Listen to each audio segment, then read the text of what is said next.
Good evening. All right. So, oops. In compliance with Chapter 551, Open Meetings of the Texas Government Code, I call to order an information session of the Board of Trustees of Austin ISD for Thursday, June 8th, 2023 at 6:05 p.m. A quorum of the board is physically present at AISD Central Office to conduct this meeting. This meeting is streaming live on AISD TV and Apple TV. It's also being broadcast on cable channel 22 through Spectrum, Astound Broadband, and on channel 99 through AT&T Uverse. Closed captioning in English is available on these platforms for individuals who are deaf or hard of hearing. To our audience tuning in remotely and here in person, welcome and thank you so much for joining us. We will move to the approval of the agenda. Secretary Boswell, do you have a motion to approve the agenda? So moved. Is there a second? Second. All right, having a motion by Secretary Boswell and a second by Trustee Zapata to approve the agenda. All those in favor, please raise your right hand. The motion passes unanimously. All right, Secretary Boswell, will you please lead us in the Pledge of Allegiance and the pledge to the Texas flag? I pledge allegiance to the flag of the United States of America and to the republic for which it stands, one nation, under God, indivisible, with liberty and justice for all. Juro lealtad a la bandera de los Estados Unidos de América y a la república que representa una nación bajo Dios, indivisible, con libertad y justicia para todos. Honor the Texas flag. I pledge allegiance to thee, Texas, one state, under God, one and indivisible. Te honro, bandera de Texas. Te juro lealtad, Texas. Un estado bajo Dios, uno e indivisible. Thank you. All right, next we have an opportunity for the public to share comments with the board. This time allows speakers to comment publicly on any topic of their choosing. We have time for up to 60 speakers, and as a reminder, the district continues to provide time during the regular voting meetings of the board to hear from the public about agenda items for consideration and vote.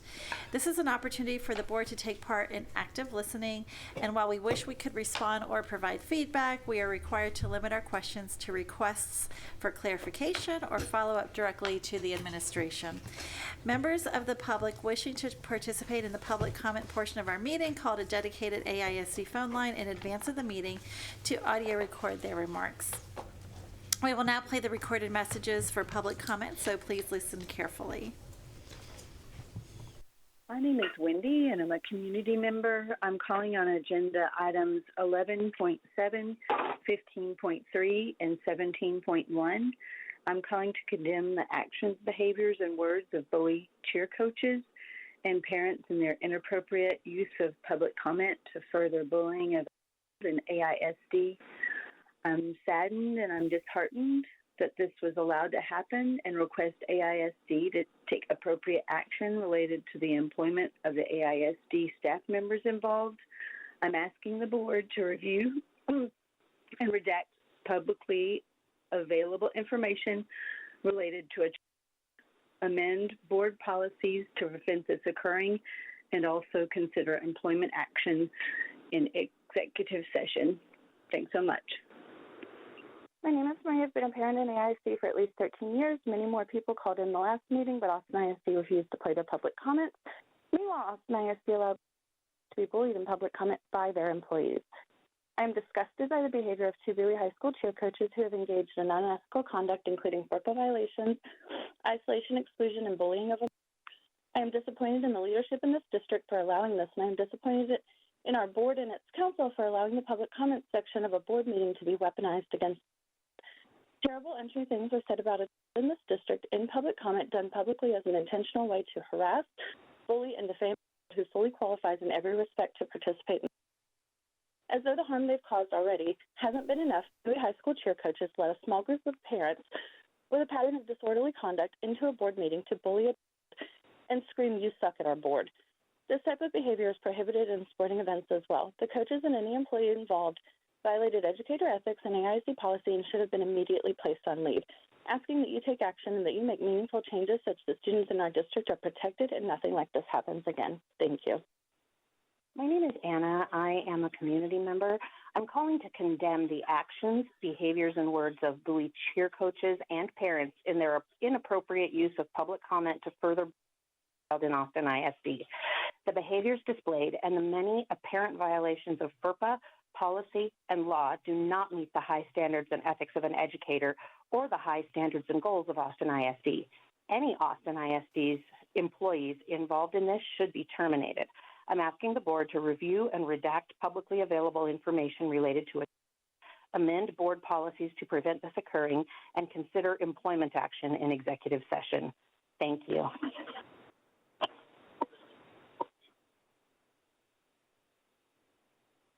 My name is Deborah Trejo, and I'm a community member and a parent in AISD. And I'm calling again to express dismay about the treatment of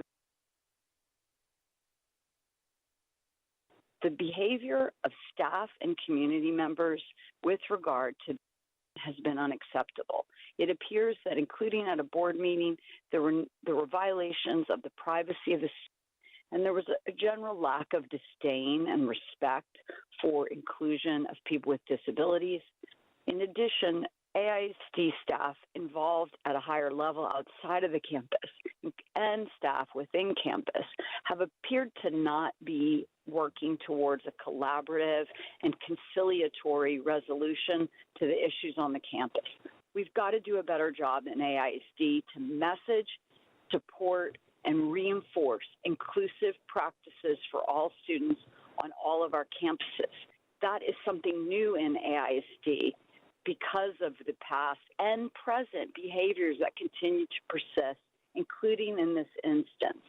We've got to do better to be really authentic when we say. Anonymous, I'm calling to condemn the actions, behaviors, and words of buoy cheer coaches and parents and their inappropriate use of public comment to further bullying of in Austin ISD.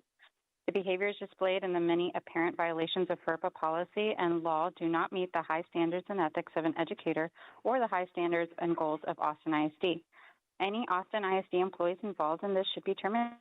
I'm asking the board to review and redact publicly available information related, amend board policies to prevent this from occurring, and consider employment action in executive session. Thank you. I'm a parent of a Bowie High School student. I'm shocked at last month's use of public comment to share publicly details of a grievance that affects an Austin ISD. The conduct displayed by some of the callers and attendees, the many apparent violations of policy and law, do not meet the high standards and ethics of any educator, much less for Austin ISD. Is this what families can expect if they file a confidential grievance? I'm asking the board to review and redact publicly available information related to amend board policies to prevent this occurring in the future, and in executive session, consider employment action for any employees who participated. Please also consider reviewing policies around this with all employees to ensure that this does not happen to any student. Thank you. Hi, my name is Karen Wambach. We're zoned for Bowie. I'm calling about the incident which occurred at last month's board meeting related to the public comments that were played. It is unacceptable to allow public comments to be used to bully and violate privacy. The behaviors displayed by Bowie cheer coaches and parents violated FERPA policy and law. The actions of coaches and staff do not meet the high standards and ethics of the educator or the high standards and goals of AISD. Any Austin ISD employees involved in this should have been immediately suspended without pay pending a full investigation. I'm asking the board to review and redact publicly available information related to amend board policies to prevent this from occurring in the future, and consider employment action in executive session. Thanks, y'all. Good evening. My name is Roxanne Evans of the East Austin Coalition for Quality Education and a longtime AISD supporter and volunteer. I'm calling to condemn the actions, behavior, and words of Bowie High cheer coaches and parents in their inappropriate use of public comment to further bully in Austin ISD. The behaviors they displayed and the many apparent violations of FERPA policy and law do not meet the high standards and ethics of an educator or the high standards and goals of Austin ISD. Any AISD employees involved in this should be terminated. I'm asking the board to review and redact publicly available information related to amend board policies to prevent this from happening again, and consider employment action in executive session. It also may be time for a refresher course on No Place for Hate. Thank you. Hello, my name is Chris Doherty. I served on the board of the Austin Project in the past. Currently, I am board chair of Austin Voices for Education and Youth. I'd like to commend the district for its long history of support for family resource centers of the type that Austin Project had and that Austin Voices for Education and Youth currently operates. These centers work with families to increase family stability, increasing the likelihood that students will show up in school every day ready to learn. In addition, the centers organize events and activities that help create a sense of community around the schools. Activities include adult education, community feedback sessions, and in-person healthcare outreach. Community events include Hope Fest, Harvest Fest, Steam Fest, and the Burnett Holiday Fair. Building community is in a positive, supportive, constructive way is exactly what our polarized nation sorely needs. Thank you so much for supporting these efforts. My name is Christina, and I'm calling to condemn the actions, behaviors, and words of the Bowie cheer coaches and parents in their inappropriate use of public comment to further bullying in Austin ISD. The behaviors displayed and the many apparent violations of FERPA policy and law do not meet the high standards and ethics of an educator or the high standards and goals of Austin ISD. Any Austin ISD employees involved in this should be terminated. I'm asking the board to review and redact publicly available information related to amend board policies to prevent this occurring and consider employment action in execution in executive session. Thank you. Hi, my name is Selena. I am an AISD parent. I am calling to condemn the actions, behaviors, and the words of the Bowie cheer coaches and parents inappropriately using for public comment and to condone and further the bullying in Austin ISD. The behaviors displayed and the many apparent violations of FERPA policy and law do not meet the high standards and ethics of an educator of the high standards and goals of Austin ISD. Any Austin ISD employees involved in this should be terminated. I'm asking the board to review and redact publicly available information related to it and to amend board policies to prevent this from occurring and consider employment action in executive session. Thank you. My name is Nikki. I'm calling to condemn the action, behaviors, and words of Bowie cheer coaches and parents and their inappropriate use of public comment to further bullying of a child in ISD. The behaviors displayed and the many apparent violations of FERPA policy and law do not meet the high standards and ethics of an educator or the high standards and goals of Austin ISD. Any Austin ISD employees involved in this should be terminated. I'm asking the board to review and redact publicly available information related to amend board policies to prevent this occurring and consider employment action in executive session. Good evening. My name is Ara Merjanian. I'm a local business owner, Austin Voices board member and immediate past chair, and proud parent of children who attended AISD schools. I'm leaving this message regarding agenda item 9.4, Family Resource Centers, and talking about our most recent annual report on FRCs and related community school elements, which you should have received by now via email. This year's report is more elaborate than usual, reflecting the activities and fallout from COVID and the continuing challenges our community faces in enrollment and attendance, youth mental health, teacher and staff shortages, and lost and delayed learning. We commend it to you as it reflects the national conversation that is happening around the social determinants of academic achievement, the best practices for school improvement, and the evidence-based approaches recommended by Brookings Institution, University of Pennsylvania's Netter Center for Community Partnerships, RAND Corporation, NEA, AFT, the U.S. Department of Education, U.S. Surgeon General, and AASA, the National Superintendents Association, among others. We hope you find this report complete and useful. Please let us know if you have any questions or need anything else. Hi, I'm a student at Bowie High School. I was bullied in a board meeting a few weeks back by my coaches and a few of their parent friends. If I acted like that about a teammate, I would be disciplined, but I never would act like that towards anyone. I don't think anything like that should ever happen to anyone, and I'm asking the board to send a clear message that this is never okay. Thank you.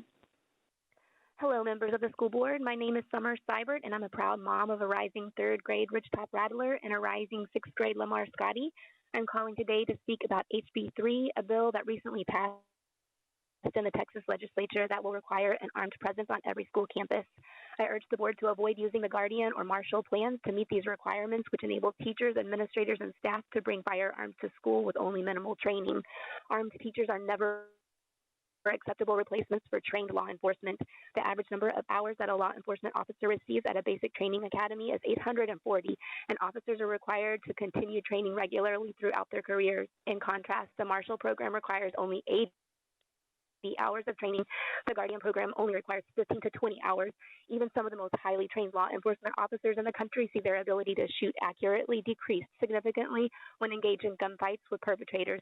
To expect a teacher to make split-second life or death decisions to try to take down an active shooter is unrealistic. Guardians and Marshals will cause our schools to be less safe, not safer. Thank you. Courtney Peterson commenting on HB 3. Good evening, members of the school board. I'm a parent to a first grader in AISD and also a licensed clinical social worker. I'm here today to speak about a newly enacted requirement that all public school campuses must have an armed presence during school hours. I'd like to urge the board to avoid using the Guardian or Marshal plans. Both of these plans enable teachers, administrators, and other civilians to bring firearms to schools with only minimal training. A law enforcement officer receives at minimum 840 hours of training compared to the Marshal program, which only requires 80 hours of training, and the Guardian program, which requires only 16 hours. Research strongly supports the finding that if teachers carry guns into schools, children are more likely to access those guns. I'm also concerned that armed teachers and administrators will create a heightened level of anxiety, fear, and negatively affects a school's climate for teaching and learning. In conclusion, I firmly believe that AISD should reject the use of Guardian and Marshal programs. Arming teachers and staff poses significant risks to our students' safety and sacrifices the primary focus of our educators. Thank you. Hello, my name is Emma Sumners. I'm an AISD parent. I'm calling to condemn the actions, behaviors, and words of Bowie cheer coaches and parents in their inappropriate use of public comment to further bullying of in Austin ISD, the behaviors displayed, and the many apparent violations of FERPA policy and law that do not meet the high standards and ethics of an educator or the high standards and goals of Austin ISD. Any Austin ISD employees involved in this should be terminated.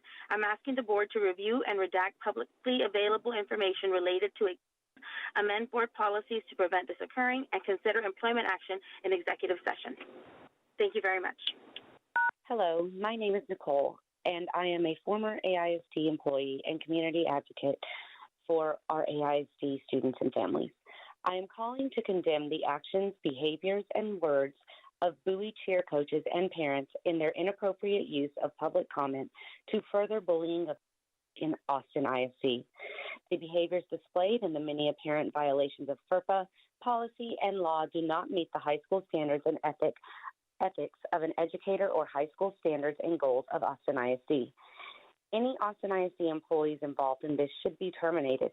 I'm asking for the board to review and redact publicly available information related to amend board policies to prevent this from occurring and to consider employment action in the executive session. Thank you.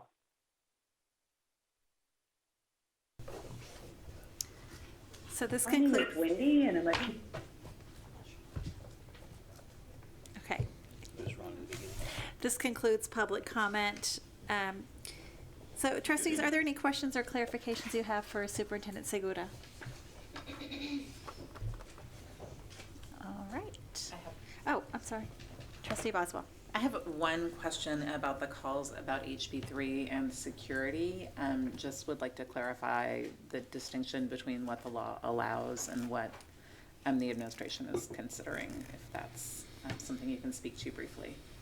So my preference would be to have that conversation in executive session before we come out. I will say that we are taking a thoughtful approach, and we certainly recognize sensitivity around this, so we want to make sure that we're all on the same page of music before we present anything publicly, but more than happy to do that after we have a conversation.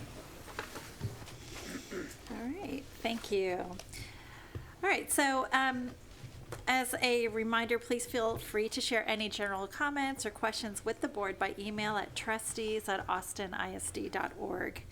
All right, so next up is the president's report. So the board hopes our students, staff, and community are enjoying summer, even though it's been a little bit rainier than usual. If you're a gardener like me, maybe you're grateful for that. To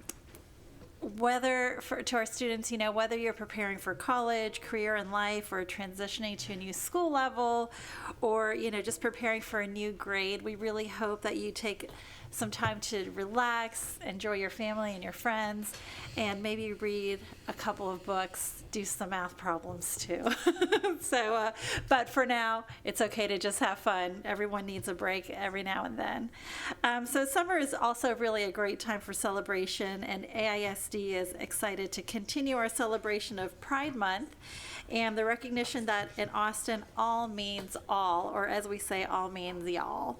The district kicked off with a Pride flag raising this week, and will host community building circles, an artwork gallery, and button making during the month in this office. And as a reminder, the district will also celebrate Pride Week every March during the school year, so that our campuses may also celebrate our students. And I'll just say personally, I just so appreciate being part of a district that celebrates Pride Month unapologetically. Every single student and staff member and community member is welcome here in AISD, and that's a value that I think we all hold very dear. On June 19th, AISD will be closed in recognition of Juneteenth, but we will be celebrating during the historic Juneteenth parade that Saturday.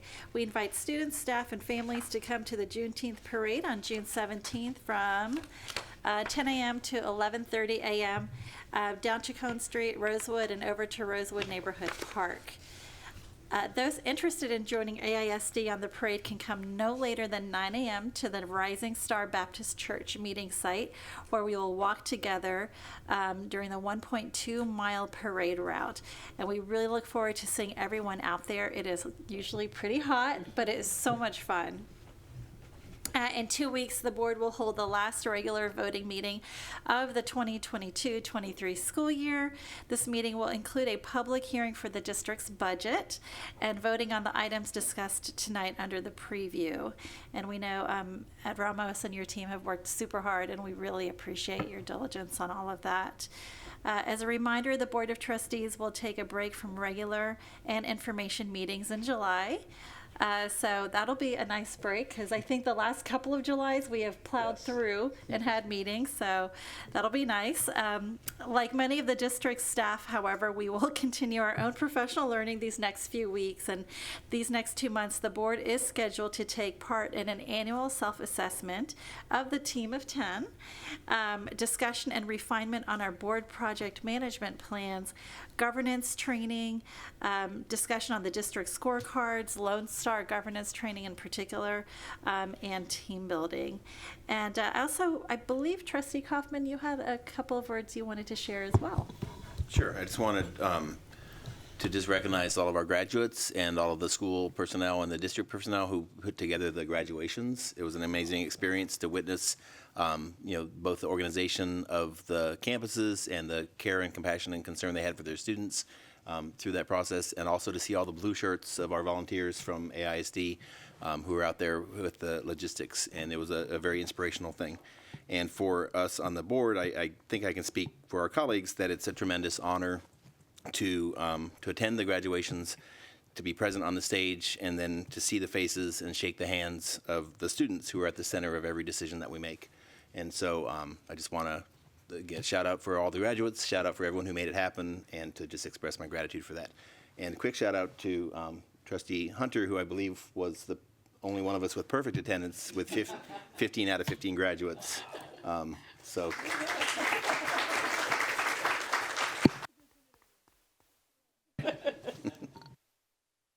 Thank you very much, Trustee. That's right, and Mr. Hicks. All right, so, all right. Well, our next item tonight is a legislative update. So, Secretary Boswell, can you please share the update? Yes, happy to. And I will start with some graduation-related thanks related to the legislative update as well. We had the Travis County Tax Office and Travis County Voter Registration Office come to our graduations as they do each year. It's a longstanding tradition in Austin ISD, along with teams of volunteer deputy registrars, to register our graduates who had not registered to vote yet. And we, the last report I got was they expected to register more than 100 students who were there to graduate. So their captive audiences before graduation starts all lined up in their robes. It's a great time to celebrate. They take pictures. So really appreciate the work that was done to make sure that they're having that opportunity to put into practice some of what they've learned about being civically engaged while they've been in our schools. So thank you for that, everyone who was part of it, and thank you to all the students who chose to take advantage of that opportunity. Legislative session update. This is the first time we have met since the session ended. Session started with very high hopes that the legislature would use some of our state's unprecedented $32.7 billion with a B surplus to increase funding for public education and provide much needed relief to our public schools, teachers and others who work in our schools. Close to the end of the session, the Senate added vouchers in the form of education savings accounts to the only school funding bill that was House Bill 100.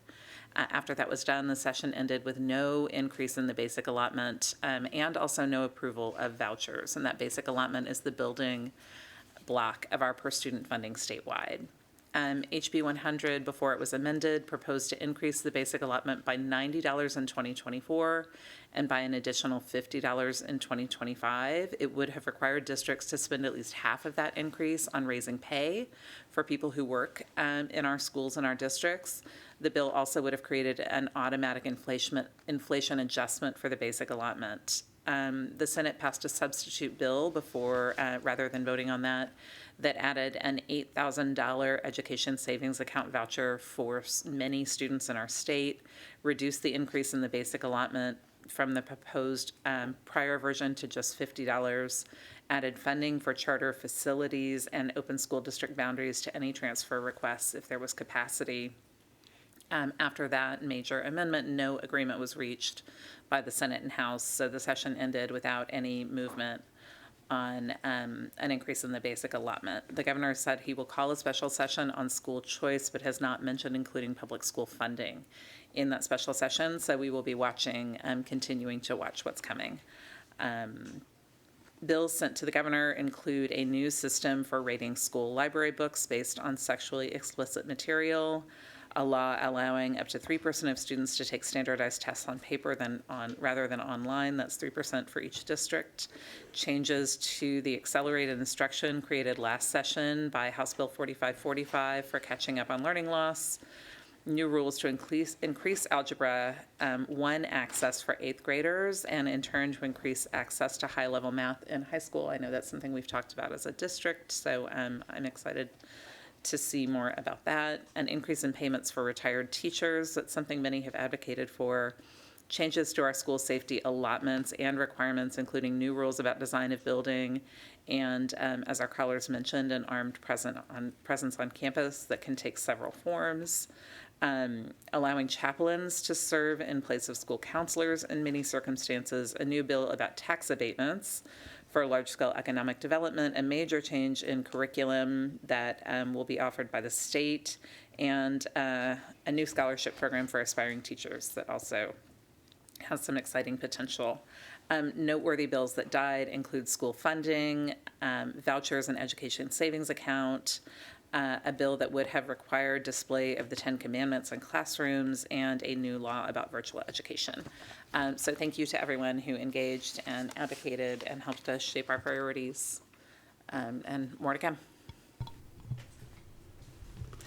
That's hard to hear. Some of that is really hard to hear, but I appreciate your advocacy. We will now move to our information reports and updates. So, Mr. Seguda, would you please introduce the next item? Absolutely, I'd love to. Item 5.1, good evening, President Singh and trustees. I'd like to invite our Chief Financial Officer, Edward Ramos, to join us and lead us through the proposed budget.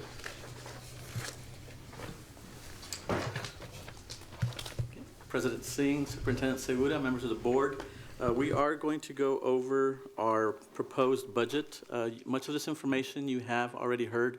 I'm going to go through the highlights, but with the recommended budget, there are opportunities for us to reduce our overall deficit, and we're going to talk about that plan as far as how we would approach that opportunity. Because, as you know, we are looking at a deficit budget, so we want to make sure that we continue to be good stewards of our taxpayer dollars and look at opportunities to reduce our expenditures over the next fiscal year. So that being said, of course, we based our budget on a flat enrollment, 73,681 students. Our attendance rate, we projected a 92% attendance rate, which we feel is very conservative. And then, of course, our property value growth, we projected a 14% growth. Because of property tax compression from the state, we are projecting a maximum compressed tax rate of 0.7246. What that basically means is once we compute our tax rate, our M&O tax rate would be 0.8036 cents. Our debt service tax rate, 12.3 cents. So we're looking next year at a tax rate of 92.66 cents, pending legislative discussions and final decisions. As far as the development of the budget, this budget, the numbers, of course, that you will see before you today are based on current state funding. And the reason we do that is we want to make sure that we continue to be conservative when we plan our budget and our expenditures. We also maintained our 20% fund balance policy, so that is included in this recommendation tonight. And then, of course, we continue to invest in our employees, and so that was a huge budget priority that we discussed throughout the budgeting process when we engaged with staff and community throughout this process, the several months that we engaged with everyone in this process. It was very apparent that compensation was our number one priority, and so that is what the board voted on last month, and we continue to invest a high percentage of our budget in our staff, which is 87%. So that continues to remain consistent in our district budget. We also have faced, as you know, and Trustee Boswell alluded to this, legislative challenges. And so we were very hopeful that we would see an increase to the basic allotment this year. Unfortunately, based on the conversations that continue to occur at the legislative level, we have not seen any increase to the basic allotment.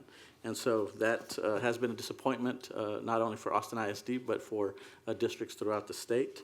And so we remain active and really looking to see what the final outcome will be this legislative session. But because of the current decisions that have been made, we want to make sure that we continue to be conservative with our budget proposal.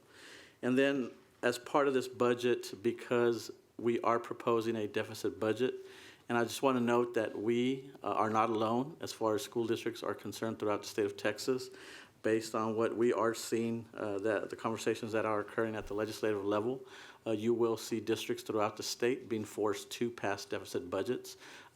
With that being said, many of these districts, including Austin ISD, we are going to have to move forward with some tough decisions in really diving into our budget and looking at where can we reduce expenditures just to remain financially solvent and stable. And so we do have a deficit reduction plan built into this budget. And so I just want to highlight that is the direction based on what we are seeing this legislative session that we will have to really maneuver and act on as a district over the next fiscal year.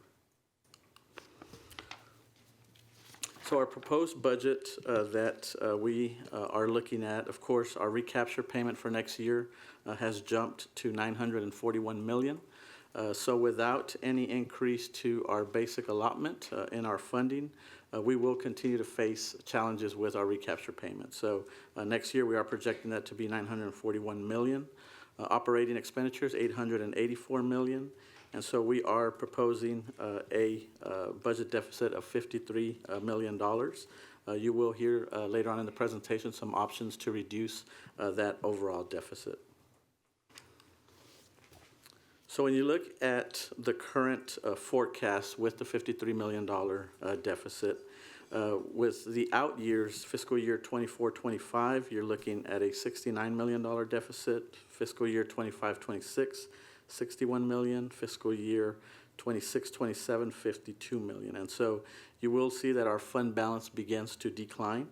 And so one of the things that we will see in later slides is if we do nothing, this is our worst case scenario. And so when you look at the numbers, it's pretty clear that we have to have a plan to continue to reduce our overall expenditures in the district. And so this graphic basically shows what would happen to our fund balance if we continue to spend as is without any type of reduction strategy. And so when you look at the overall numbers, we are meeting our fund balance percentage for the 23-24 school year, but the out years you start seeing that we do fall below our 20% fund balance policy. And so again, looking at the numbers, 21.2% next year, 16.1% the year after that, and then it drops off drastically. So based on these current projections, and again, this is based on current school funding, we do have to come up with a plan to make sure that we reduce overall expenditures over the next fiscal year and fiscal years after that. And so again, looking at the legislative climate, looking at minimal increases to the basic allotment, if any at that, we are basically backed up against the wall with having, or we are being forced to make decisions as a district, and those decisions are going to impact students. So that's what makes these decisions pretty tough. But we are going to involve our community, our staff, as far as what can we continue to invest in, and what basically what services can we no longer afford as a district. And so that's why we are looking at preliminary deficit reduction strategies. And so originally we looked at potential additional state funding of $6 million. For a budget our size, that is a minimal amount, and so we wanted to make sure that we stayed conservative with the additional funding that we would receive from the state, which is why we included $6 million. Right now, as Trustee Boswell mentioned, we have no additional funding from the state. The proposed funding before the session ended was $50 per student increase to the basic allotment. Just to keep up with inflation, that increase needed to be between $900 and $1,000. So you see the huge gap in what the state is proposing versus what we are actually seeing in the conversations. We also, if we adopt this budget as is, we are committing to pay our recapture payment on time, which is in August. What that does is that allows us to earn an additional $10 million in interest earnings with the understanding that we may face an impact on our first rating. So this past first rating, we did lose 6 points because we paid our recapture payment on time. So what the state does is they look at your current liabilities, and if you have a high current liability, the state dings you for that in your financial rating. So our large current liability is our recapture payment. So our fiscal year ends in June. We don't pay that in June, so we continue to have a high liability until August when we pay it. And so we are committing to maximizing our interest earnings and paying our recapture payment on time. So that's an additional $10 million. We are and will look at opportunities to increase enrollment through our enrollment department. And so with the 0.5% increase to enrollment, we're looking at $1.5 million. So we're conservatively adding that in our potential deficit reduction strategies.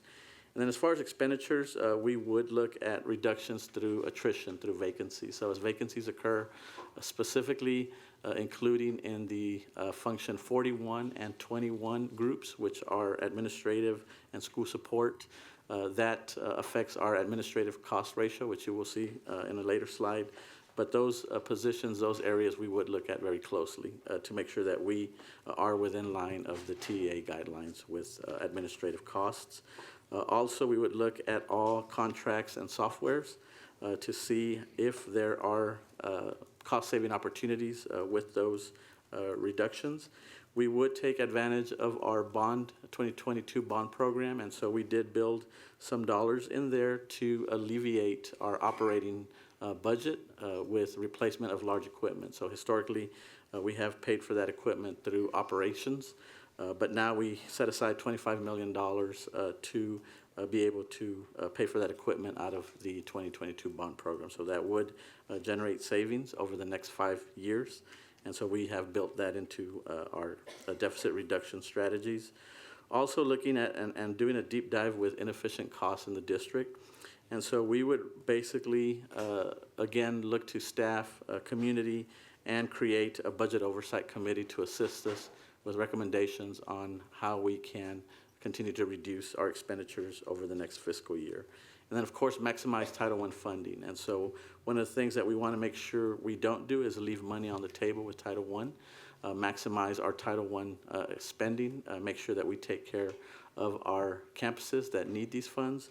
And so we are looking internally at improving our processes to simplify what it takes for a principal and a campus to spend these Title I dollars. So we are currently working on that and really creating a plan to make sure that we maximize these dollars. And so we are also looking at a timeline to begin to implement these changes. One of the things that we know is that we will be looking at our budget in a much sooner time frame. And so historically, when we begin budget presentations to the board, those occur or begin in the month of January. We're going to bring those much sooner to our board so that we can have those discussions. We're going to begin discussions with campuses and principals to look at their budgets, their needs, and make sure we begin prioritizing campus needs and instructional needs quickly, so that those aren't impacted when we begin discussing budget reduction strategies. We also know that as an administrative team, we are going to look at individual department budgets throughout the district between August and September, so that we could have some quick recommendations, even including those as part of our budget amendment that we will bring to the board in September or October, pending the finality of the legislative session and all the special sessions that we see. And then if we implement some of these deficit reduction strategies, you see the huge impact that it has with our out years, with our fiscal forecast. So we can bring our deficit for next year to 20 million versus the 53. The out years after that, 31 million, 24 million, and 27 million. And so what that does to our fund balance is you see that it stabilizes where we are as a district. So instead of only being compliant next school year, now we're compliant through the 24-25 school year, and we fall below our 20% threshold in 26-27. So you see the huge impact that reducing our overall expenditures over the next several years can have. So one of the highlights, I want to highlight the importance of the work that's to come, and this is going to happen in future years and next year. But one of the things that I want to make sure the board understands is we're going to have to make some tough decisions. The budget that we are proposing, the deficit budget, is a one-year deficit. So we have the understanding that, yes, we needed to make some really tough decisions with compensation increases because we saw the large number of vacancies in the district. We saw teachers leaving the profession. We saw the inflation costs just continue to increase. The cost of living in Austin is one of the highest costs in the area, and so we knew as a district we needed to address compensation. And so we've made an aggressive move this year. Next year, the focus will be on reducing overall spending so that we can continue to provide compensation increases, because you can't just give that on a one-year cycle and then stop for future years, because then you begin falling behind. And so this slide just shows historically when you adopt a budget, you try to adopt a budget with a worst case scenario. So the numbers that you saw before you, the $53 million deficit, that's what we are projecting as a worst case scenario. Historically, we've ended the budget much better than originally adopted, and so that's what these numbers show. In the 21-22 school year, we finished with a $32 million surplus. This next year, we are projecting to, this current school year, we're projecting to end the year with an $8 to $10 million surplus. So that positions us to really be aggressive next year with our compensation increase. But then again, we also know that we next have work to do with our deficit reduction strategies. And then this summarizes the investments that we have made as a district as part of this budget. And so, again, looking at special ed bilingual stipends, we've invested $8 million in that area. The budget priorities compensation increases, $56 million.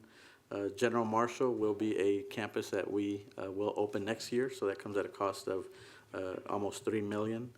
Looking at economically disadvantaged and emergent bilingual weights, $6.3 million. And of course, additional ed diags and LSSPs in the special ed department, $6.2 million. And so overall, we are looking at $89 million investment as part of this budget for a $53 million deficit. The next slide shows some opportunities that we have to reduce the budget if the board so chooses to adopt a smaller deficit. And so in order for us to do that, because we don't know the final outcome of the legislative process, we would delay decisions with some of our investments until we know what the finality is with the legislature, which would happen hopefully in September. And so some of the areas that we could look at in delaying, we're not saying that we're not going to do it, again, depending on what happens at the legislature. We know that we could save 6 FTEs with General Marshall Middle School because the FTEs that we propose included a full campus. And so because this is a brand new campus, we know that we could reduce that number by 6 teaching units. Research and Evaluation Department, we could hold off on that department until we know the finality of the legislative session.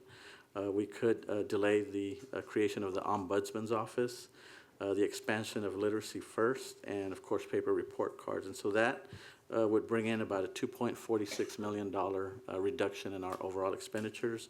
So if we delayed these items, we would be looking at proposing a budget with a deficit of $49.9 million. So basically those are some of the options that we present to the board, whether we adopt a $53 million deficit or because of what we now know is occurring at the legislature, look at a $49.9 million deficit. And so, of course, the biggest number one priority was looking at compensation. And so we really made an aggressive move this year. It's really, I believe, taking effect already pretty quickly. And so we've been able to hire many of the vacancies. One of the quick areas that I saw how this has impacted the district is we had a budget presentation in Spanish. And so we usually have about 15 participants. And when we presented our proposed budget to our Spanish community, we had over 70 participants on that call. And so many of the questions that were asked were twofold. One is how soon will the bond projects begin, which they're excited about the bond projects because it impacts their communities. So it was exciting to see that. And then the other was how can I become an Austin ISD employee? So that was a huge plus, and that really brought some hope that we are making a difference with this compensation package that we have passed. Again, a huge investment in our employees. We needed to move in that direction. They are the backbone of this district, and so we really needed to make sure that we took care of our employees in this district. And then, of course, we base this budget on a flat enrollment growth. So that's where you see our enrollment, 73,700. We left it flat over the next several years. Our recapture payment continues to grow Next year, $940 million. The year after that, we project it to be over $1 billion. And so without any major increases to the basic allotment, this legislative session, we will continue to see these challenges that you see in this graph before you. And then, of course, we continue to monitor our administrative cost ratio. We do know that for the 21-22 school year, we were above the TEA recommendation in what they like to see districts spend with administrative costs. And those costs include both Function 41 and 21 campus support type expenditures. For the 23-24 proposed budget, we are projecting that we will fall below that threshold, which is very important. I know our board really wants us to monitor these expenditures to make sure that we are below the TEA threshold. So we are projecting that we do come in below that threshold next year. And then, of course, when you look at our budget as a dollar, we continue to send more than half of that dollar to the state. So $940 million next year. And one of the biggest expenditures that we have with the remaining funds that we have to operate as a district is, of course, with our staff and teacher compensation. So we continue to invest 87% of our budget in compensation, which we're proud of that percentage. It's one of the higher percentages in Central Texas, but again, it shows our commitment to our employees. And then the next two slides break up our budget into our proposed expenditures by function, which you see here. Of course, the biggest portion of our budget is invested in instruction, with the exception of recapture that goes back to the state. And so this basically breaks down where we spend our funds in different functions. The next slide breaks it down by program intent code. And so that's basically broken down by basic education instruction, special education, career and tech, early childhood, dyslexia, bilingual education. So it's just a different way of looking at how we spend our budget. There are more detailed information on the numbers with the attachments that we have included in the attachments. And then when you look at our tax rate, again, because of tax rate compression, we continue to reduce our overall tax rates. Again, next year, 92.66, so under $1. When we were looking at the bond program, we were projecting 96 cents for next year. So we are below what we told our voters. And that number will continue to decrease because of tax rate compression. Of course, we do know that there is a battle between the governor and the lieutenant governor in the state. And so there's a difference in philosophies. One side, the lieutenant governor is concentrating on the homestead exemption, and the other argument is from our governor, who's concentrating on appraisal caps, 5% appraisal caps. And so that remains to be finalized, and we'll see what that or how that impacts our overall tax rate for next year. Worst case scenario, we would adopt our budget in September, or adopt our tax rate in September with a lower tax rate than that 92.66 that you see, depending on the outcome of that process. And then, of course, Trustee Boswell really highlighted the legislative considerations that have occurred, that have passed. Property tax relief, that's still being argued at the legislative level, as is school funding and vouchers. And so we continue to watch that closely. One of the things that's not talked about, and this is why I said earlier that it's been a disappointing legislative session for public education. And so the state came into the legislative session with a $33 billion surplus. One of the numbers that's frequently not talked about is the rainy day fund. The rainy day fund currently has $27 billion. So when you add those two numbers together, they were looking at a $60 billion surplus. And so when you look at that number and compare that to a $5 billion investment to education, taking away the vouchers, it's very minimal.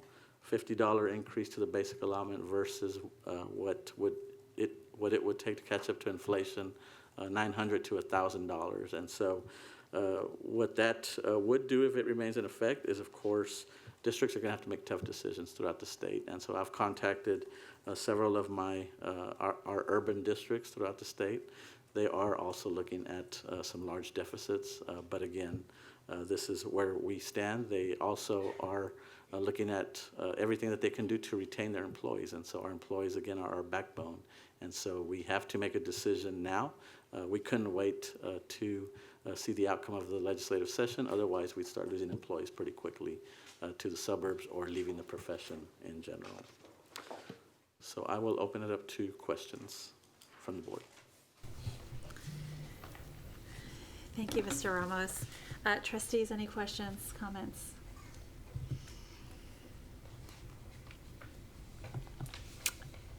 Yes, Trustee Boswell. Thank you for the presentation, Mr. Ramos. I want to start by thanking everyone who was involved in shaping this for keeping the focus on the people in our district, not only the people who work for the district, but keeping the dollars as close to the classroom and as close to our students as we can, the majority of our dollars. And I know we're paying for, teachers, librarians, counselors, custodians, food service workers, transportation, so many of the things that impact our students' experience every day and their ability to learn and thrive. So thank you for that. As we're making very hard choices, I think those are the hard choices we've heard loud and clear that we need to be making. So thank you for that. Also want to thank you for the choice to budget conservatively. As I talk to trustees in other parts of the state, not every district has approached it this way. I think there were some hopes that people treated as maybe more solid than we did, and I really it's a hard way to budget, but I think in this moment it was exactly the right way to budget. So it's better to than having to cut in this moment to hope that we end up with more eventually. So thank you for that. I want to ask about on slide 7 that $6 million assumption that you're making. And whether that is reflected in the deficit. I'll wait till you get back there. You have a lot of slides, thank you. This at the top, the very top line on the revenue strategies, whether that $6 million assumption is baked into the expected deficit or not. So the $53 million deficit or the $49.9 million, depending on which direction we move in, that is not included. So we, again, assumed and really calculated our budget based on current year funding. And okay. So that would be an opportunity if we do receive additional funding to reduce our deficit. So the Perfect. $53 million does not include that $6 million additional state aid. The deficit assumes zero. Mm-hmm. Zero. Okay, So thank correct. you. I appreciate that. Thank you for the administrative cost ratio. I really appreciate that, and I know that's a lagging indicator. It'll take a while to show up in our first rating, but really appreciate that. And also with our first rating, knowing the impact of paying our recapture on time, the unusual impact that it has on our district, and not some other districts, but not every other district. I know you were really involved with advocacy for adjusting that so we weren't being penalized for paying on time. Right. And thank you for your work on that. It didn't pay off, but there's always another session, so thank you for that. I appreciate you working in the projection of bond savings into the trajectory of savings over time, and I would really, that was such a strong part of the promise that we made to our community as we worked to pass the bond. I think it would be really valuable to me, and I think to some people in our community, to have that year-over-year projected savings as that begins to come into focus as we're talking about our budget. Not only at our next meeting before we vote on it, but just continuing to update our community on that. And I appreciate that it's baked in, but I would love to also see it pulled out year over year so we can really show our community what that will look like as the years go on. So thank you for that. I assume any potential HB3 cost for additional staff for security and for work that would need to be done. I know it includes safety improvements to physical buildings. Is not baked into this yet. One of the opportunities that we have is, of course, we included security dollars in our 2022 bond program, which many districts don't have that opportunity. And so that is how we feel we're pretty confident we can take care of the new requirements, especially the panic buttons in every classroom. Yeah. And I want to say thank you to everyone who was on, who worked on our bond planning for really prioritizing that. I know the bond was being developed when the tragedy happened in Uvalde, and it was a very unfortunate coincidence, but one that I think has set us up to have more secure buildings and have the funds we need to take care of that. So thank you for that. And I know that there is a potential, I think, $5 million cost if we need to hire extra staff to meet that need. And I know we'll be talking about it more later, but just want to be sure we continue to talk about that. And I know we'll have another chance to talk about that before we vote. So those are my big conversations. And then I would love to, as we talk about the vacancy savings, really consider the need and the impact and the cost. And I would love to see a dollar estimate on it on one-to-one devices for our youngest students. Do we necessarily need one-to-one devices for our kindergartners, first graders, whatever our academic department feels is most appropriate, and however they're being used on campuses, whether there's an option to go back to some shared computers at those earlier grades when they're doing less time sitting in front of a screen, and what that might save us as a recurring cost. And I know our technology department is looking at those options. Yeah, and I know that's a hardware cost and a software cost, and something that impacts the way our kids learn. So I would really appreciate, I'll look forward to hearing those numbers when they're available. Trustee Boswell, is your expectation those numbers would be presented prior to the board approving the budget? Or I just want to make sure I'm clear as to when you get them, because that's going to be I do not need that before we approve the budget, but as we continue to, I know this is a slow motion, long-term conversation, and really having that as one thing that's considered. I know that's a big recurring cost, and I know we have academic experts who work for the district who have alongside our technology experts who can take a look at that, and I just would be interested in knowing how that might factor in as a cost savings as we continue to look at budgets, amendments, savings. I know this is something we'll all be working on together for quite a while, I believe. So thank you. Trustee Kaufman. Thank you, Mr. Ramos and Mr. Segura, for the presentation, and thank you for your calm demeanor in the midst of what seems somewhat crisis-like. But I appreciate, again, like you've used the word worst case scenario, and usually when we hear that term, it's not, we don't land there. And I appreciate that you created that space for us to land there, knowing that this could happen. And so I feel confident that we can get through this, but I want to thank you for that. This is a very minor thank you, but it's a very big thank you for a very minor thing. I want to thank you for updating the summaries on the PIC codes with the state allotment amount, the total amount, in addition to the required spend. So thank you for that, following up on that request from last time.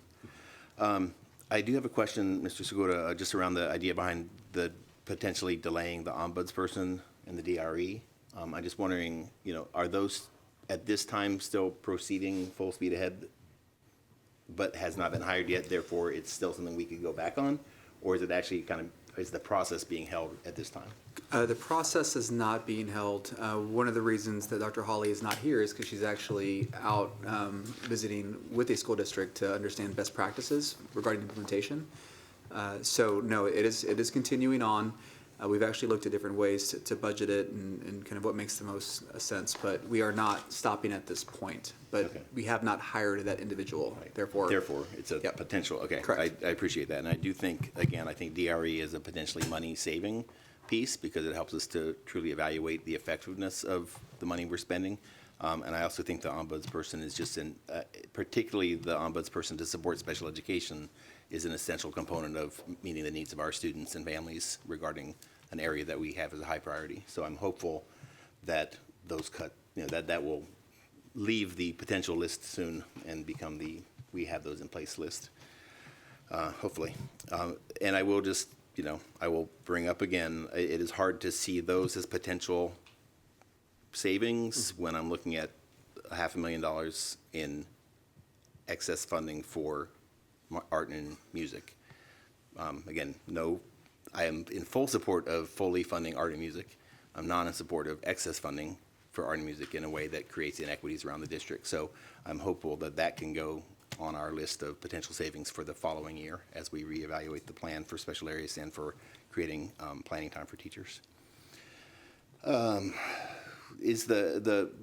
I know the equity fund that was created last year had turned into something else, a different name, and then is that fully gone now, or is that somewhere in this budget, or is that a potential savings as well? Yeah, so that is fully gone as potential savings. One of the things that we did do is we invested in communities and schools to expand the program and take that cost away from the schools. So schools historically were required to take that out of their either local funds or Title I funds.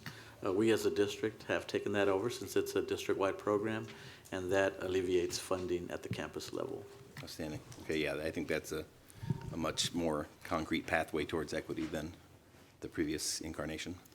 Thank you. I also want to commend the attention paid to the administrative cost ratio, both because of where it appears on our first rating, but also because of what that represents as far as where we, who's doing the work in the district and where we most value it. And I am fully in support of our administrative structure existing because that does make this system work. But the ratio is there for a reason. I am confused, though, when I look at the numbers that show that the percentage is going down, and yet, if I'm reading it correctly, the projected amount for this year is actually $2 million less than what the budget amount is for next year. Am I reading that incorrect? Yes, and much of that... Yes, I'm reading it incorrectly, or yes, that is the case? That's the case, and Okay. much of that is because of the vacancies that we've experienced as a district. And so that has allowed us to really look at budget savings. And so in looking at also the raises that are taking effect next year, that goes into effect on the denominator side, and so that affects the overall ratio of the district. Okay. So again, while paying attention to fully staffing our central office and our campus administration to be able to move the work, and to bring in the expertise we need in those areas, I do hope that the cost ratio percentage starts to go down based on the actual number going down. Right. But right now, that's not the case, right? Partly it is not enough to make a large impact. Okay. Okay, thank you. And you had mentioned that we're still pending on the impact of potential legislative action on property tax relief. You kind of left that as an unknown. Do you have a worst case or a best guess on what that could look like in terms of our budget? So we're looking at a potential additional 7-cent reduction to our overall tax rate. And then right now the unknown is the homestead exemption, what would happen. Yeah, but do you have a worst case like that would be X million dollars? That would be an, for addition to So our anything that deficit? has to do with the property tax relief has really no impact to the district because we do not receive any additional funding from that or reduced funding as well. Oh, so the worst case is not really a bad thing in that case for us? It's a benefit to our community and our taxpayers, but we as a district do not benefit with any of that legislation. Right. Okay, nor do we suffer. Right, nor do we suffer. Perfect. And my last question, I'm new to this from the board perspective on looking at the budget, but are we receiving more? Like this still seems like a summary, but it seems like a rather small amount of paper for a $2 billion budget. Are we going to be receiving, or do we have access to a more detailed look at where the dollars are going? Reports that we've historically included with our budget proposal are the attachment that you see. If there are additional requirements or additional numbers that you'd like to see, we can produce those. But for the most part, what we've included are historically what we've either included in prior years or requests from the board where we've updated some of our numbers. So when I've seen the campus by campus budget allocations, is that something that was by request, or where would that was by request, and those will appear on our website. Okay, so I will defer, but if is it possible for us to discuss in executive session just to get a clear idea of the governance role in terms of level of detail of looking at the budget, so that I have a better understanding? Okay, perfect. Thank you. Any other trustees have questions? Okay, so I have a couple of questions. Thank you so much for this really detailed report. There's so much to consider here. I'm looking at the slide 9, which has the deficit reduction strategies. And I think the part here, so it's good to have this laid out. The part that's, you know, a little bit concerning is that the first three items on here are kind of like iffy, right? Like we don't know. It really depends on the legislature. Well, the first two depend on the legislature. And then the enrollment, we don't know. We know that the team is working really hard on that. The only thing that we really do have control over is our own deficit reduction expenditure strategies. So I'm kind of zeroing in on that, which is $15 million. I think, and it's interesting that we have $15 million listed as a deficit reduction strategy for the upcoming year, which is the same year that we're adopting a budget for. So the very conservative, you know, side of my brain is, why don't we just build that into the budget that we're approving in 2 weeks? So part of that is because we want to be conservative with our numbers. And so, for example, when you look at vacancy savings, that is a projection. And so we know that depending on the conversations that we have as a district, we can be more aggressive, but those conversations have not occurred. And so we really don't have a clear picture of the direction and the areas that we want to look at with regards to reducing positions in certain areas. So until those conversations happen, just to be conservative, we're not building that into the budget, but we know it's a direction that we can take as a district and have an impact over the next fiscal year.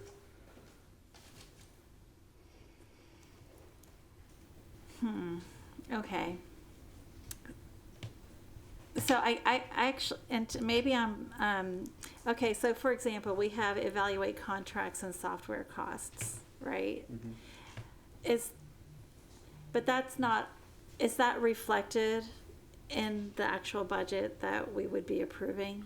Like the savings piece, like is it $1.5 million less than what we already need? Or are we saying, hey, once the school year starts in the coming months, then we're gonna figure out where we're gonna cut $1.5 million from software? That's correct. So the $53 million deficit does not include us cutting the current software and contracts that we have in place.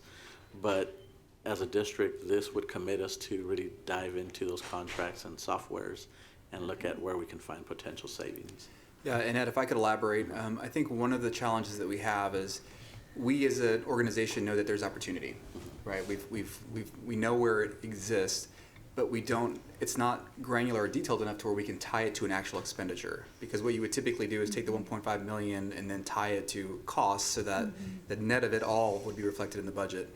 So because we do know that there's an opportunity to sunset some of these softwares and even hardwares as we move to the ERP system, the commitment is to evaluate them and then bring back an amended budget in September. The fear that I have is that if we just say we're going to tie it to a specific line item and it's the wrong one, or we do it without really getting input from the entire system, then we could be in a tough position. And that's what's happened in the past. So I'm really trying to kind of balance this, acknowledging that if we would have done this over again, we probably should have started back in November opposed to February. But that's the reason it shows this way in the presentation. That's helpful to know. So this is the fifth budget cycle that I'm sitting through. I don't recall as having, and maybe my recollection is not correct. I don't recall as having it presented to us like this before, but am I wrong? Because, I mean, you were here last year. Like, in the past, if we were planning on making reductions, it would just be in the budget that we approve, rather than having, approving a budget that's... So last year, when we adopted our budget, we had already made those reductions throughout the last fiscal year, and so we knew we had a hard number that we can count on and rely on. Okay. And so that's where that year, if you remember, we reduced about 600 positions. So those decisions had already been made, so we could build that into the budget. This year, when we look at vacancy savings through attrition, We don't know what those numbers look like, so we don't want to include them in our ultimate budget that we pass. And just to reinforce that point, I would say that the last time that we went through that process, the approach was to reduce all budgets by a similar amount, right? 10% across the board. The challenge that creates in an organization like ours is not all departments are equal, right? And there are some departments that actually might need an increase, right? Specifically school leadership or academics. And so for us, that approach, I don't think is the correct approach. The preferred approach would be to say, we believe there's this opportunity. Let us dive into the work, especially as we are through the ERP system and have a true record of all of our expenses, and then reduce and then come back with an amended budget. But I think that's why it's different, and we do know that approach last time actually had some adverse impacts to the system, meaning that we made reductions without really understanding the impact to our organization. For sure. And so I think, and so that's helpful. And so I think I guess my question is it possible to put in our actual budget that we're going to approve at a very top level, like with not so much specificity, some of these things that we do have control over? Like, yeah, we don't really know how much attrition we're going to have. So that's cool. That doesn't need to be, that would be weird to build it into the budget, but something about maybe under the software line item, could we just reduce that by $1.5 million? Like right now, like I'd rather cut it now and then add money back in rather than have a bigger budget and then be forced to So the challenge with that is we would have to know which software, which contracts we were going to eliminate. You can't, you have to identify it at the granular level. level. Specific items. Yes. Okay. All right. So even though we present a summary to the board, it's all tied into an actual expenditure within our budget. Which is a good practice. Yeah. Okay. So I'm just saying, yeah, we really do need to, like we are really going to have to cut some stuff. And I appreciate your thoughtful approach to that. And when will that process start of like engagement and all of that? Well, so on slide, it's page 12, but I think it's slide 8. We have a draft reduction timeline. And so what you'll see is that in September or October, we'll be bringing back an amended budget. The idea is that amended budget would reflect known opportunities, right? So we've spent time with the budget for the last multiple months, and we'll know a good amount, especially after the ERP comes online. So the idea is the first kind of pass at these opportunities would be done by the administration. At the same time, we'll be building up a advisory committee or a group that will then kind of progress the work past that point. But and so you can see that here in October, begin sessions with budget committees. But the first opportunity would be in September, and that would be off known opportunities based on work we've already completed. Okay, that's cool. Thank you. And then I did have another question. Oh yeah. Okay. Looking at slide 12. So these are proposed investments. And, oh wait, hold on. I'm sorry.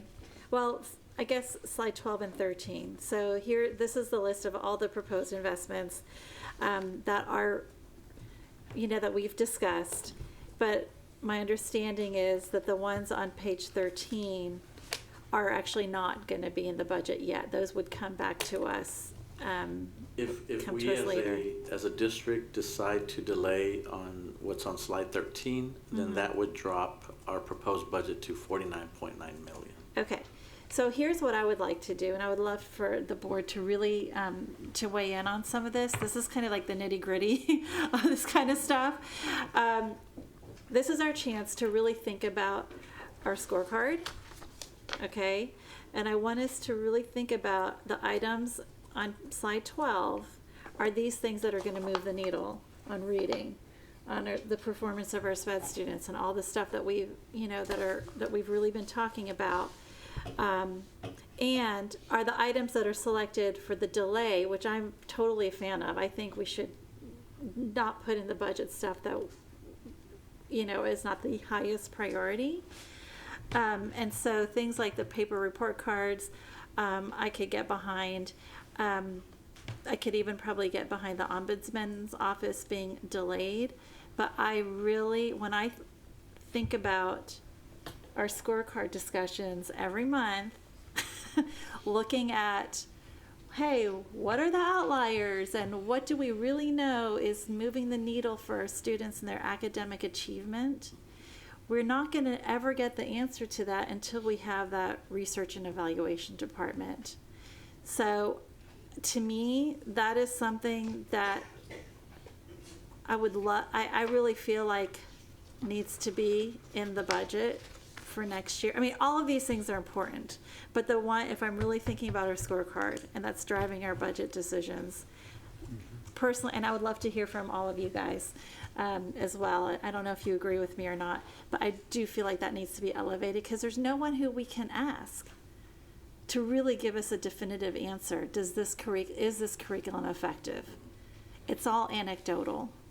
And until we can actually get some numbers that demonstrate effectiveness of our programs, like we're gonna not make very well data-informed decisions for our students. So that's what I would say. Now, but then there'd have to be a trade-off. So we'd have to look at slide 12 and be like, what can we take from here and move it to, like, what can we swap it with? And I have some ideas. I don't want to say them out loud because but I think that's something that I would really ask the administration to think about if that's the direction that the board would want to go in. But there is at least one or two things in here that I'm not sure would have as much of an impact on student academic success as reinstating that research and evaluation department immediately.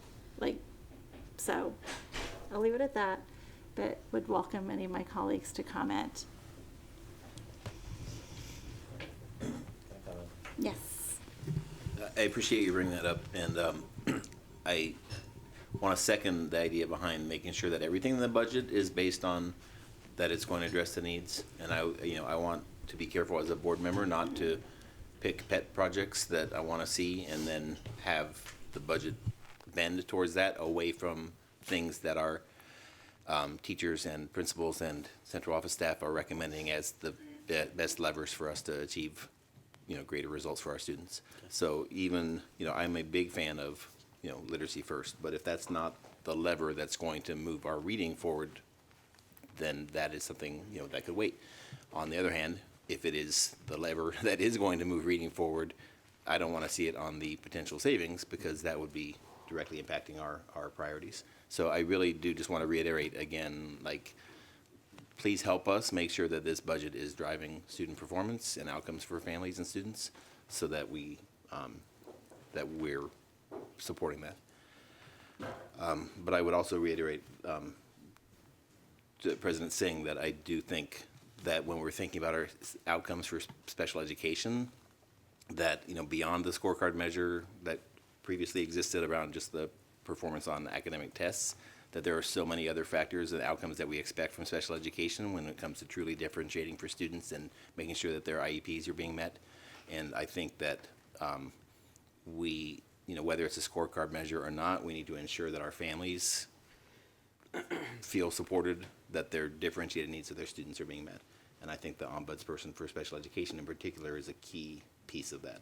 So I just want to, but again, I will listen to the experts if you tell me otherwise. But that is something I would still like to retain a huge focus on, because I think that that would allow our families to have their voices heard around the aspects of their child's education that may not be reflected on did they pass this one test or not.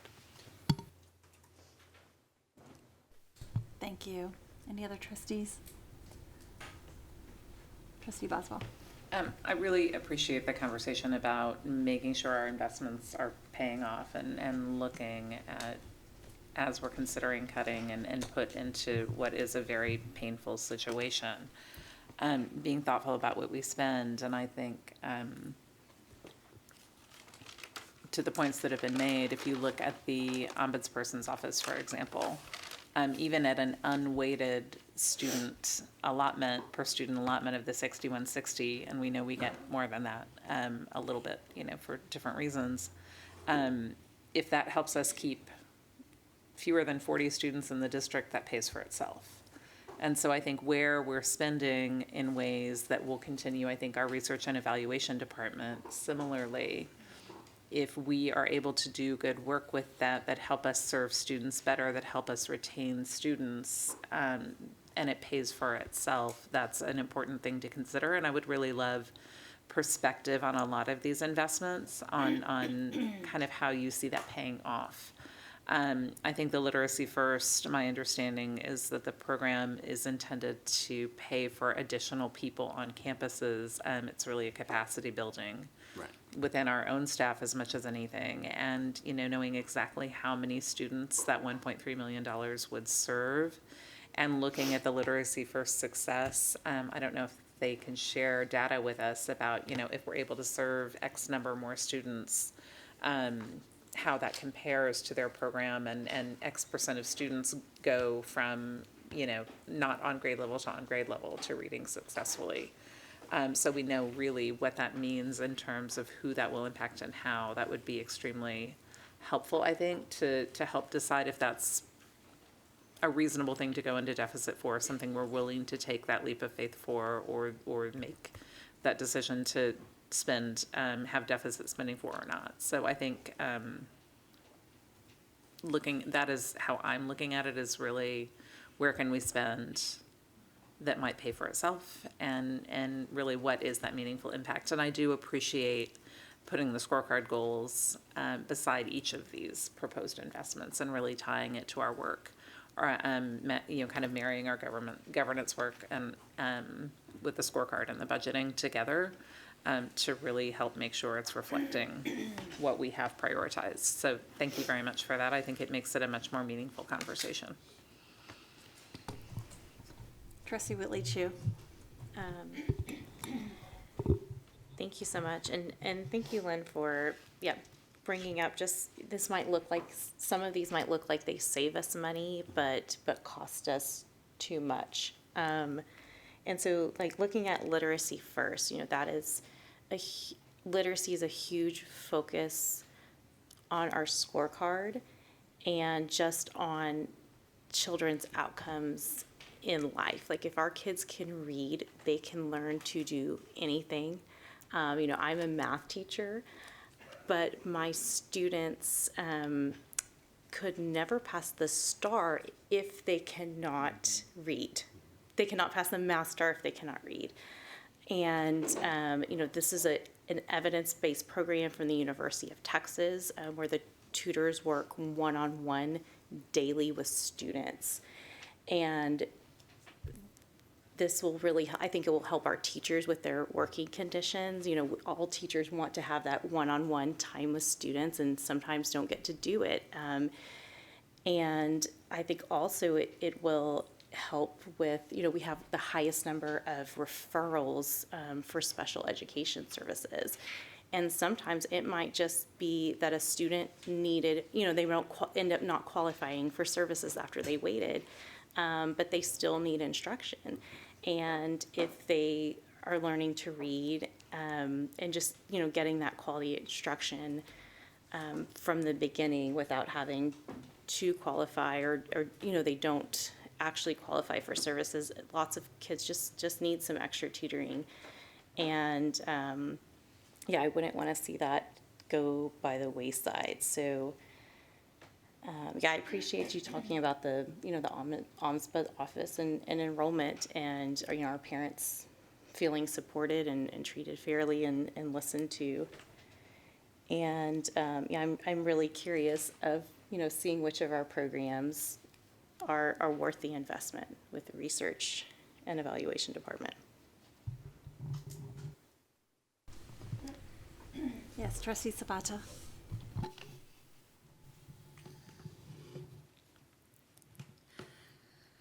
I too agree that the Ombudsman is one that is a priority because of the special education that we need to hold ourselves accountable to in the situation that we're in right now. That's just, to me, is a non-negotiable. That Ombudsman would not only do that, there would be other things we could also use that office for. But I think with our partners like API, who has a lot of partners working with us, there are so many volunteers, mentors, that are right now, I think, in silos, that we could really strategically figure out how to make sure literacy is happening, how some of these things could happen with the existing partners, so that we could save some money. They're out there trying to do it, and so I think the way it's happening now, there isn't a real hand-on, we don't have a real hand-on, is it helping our student growth in anything? We have a lot of volunteers that are very committed, and they come back every year, but we have to have some kind of menu. We need to have something that have expectation for everything that we invest and partner with, that there is a way to measure student outcomes.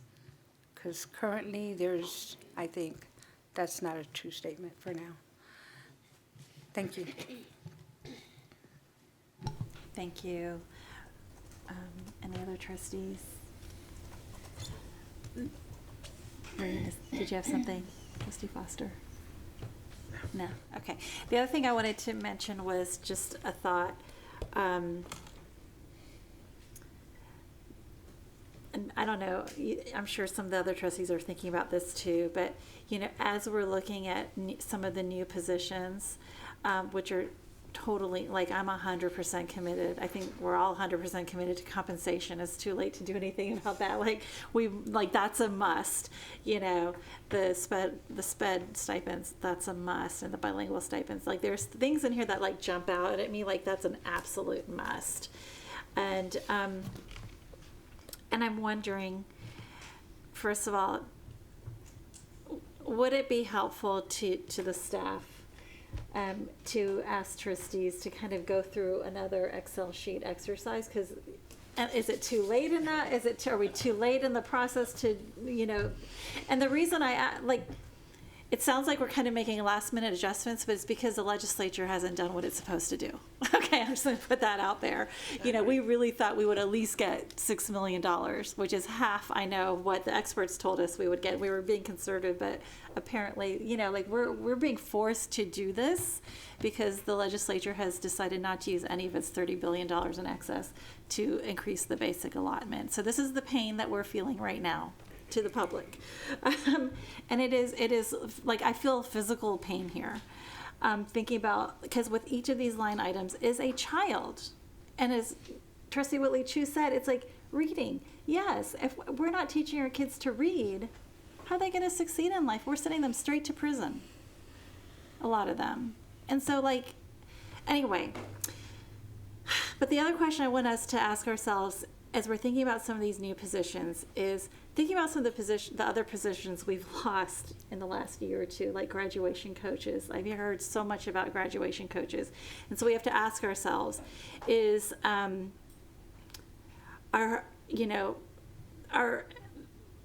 counselors or athletic trainers or whatever, pick an essential area teacher that's not shared, is that going to move the needle more than a graduation coach would have, or a DRE department? So we have to look at these things in relationship to each other, not just what we see on this paper, but other historical cuts that we've made as well that maybe we haven't had a chance to talk about as much. So I don't know how, Interim Superintendent Segura, you guys are what the next step would be, but tell us what you think would be a good way to get our input in a efficient way. I will start the conversation. I think that the opportunity does exist for the board to provide feedback and perhaps force rank the prioritizations around these items. I would be cautious about introducing an item that hasn't been kind of built up to this level, because these got here through work sessions, through community input. Sure. I mean, it's been a lot into it. So I don't know that I would go and introduce something that hasn't been discussed for the last several months, but when it comes to ranking what's here on both of these sheets and figuring out, okay, what are the highest priorities from the board, from each trustee, having that information come to Ed Ramos, our CFO, and then that would help inform our final recommendation, and then obviously I'll always have the final vote. But I think there's opportunity for that. We don't have to upload for a little bit longer.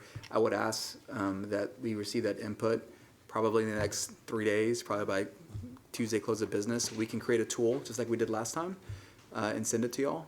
And then it'd be very simple, just kind of, toggle up and down, and then we'll take that feedback and make an adjustment appropriately. I think that would work. Yeah. But my only caution would be about going down a road that hasn't been. Are you talking about making adjustments to the budget that we will vote on in 2 weeks?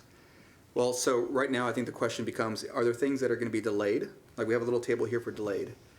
And if there's feedback from the trustees about what might be considered for delay, right now we're not hearing consensus from the board to make a recommendation to actually come back with a modified budget. For additional delayed items? That's the way I would. Or swaps. Or swaps, whatever. correct. That's what it would be. I don't, that's kind of what I was thinking, Trustee Foster. So, one of the things that this board and our community, where we've worked towards, is increased community engagement, increased transparency, increased thoughtfulness in our actions and activities. And the ledge is what the ledge is.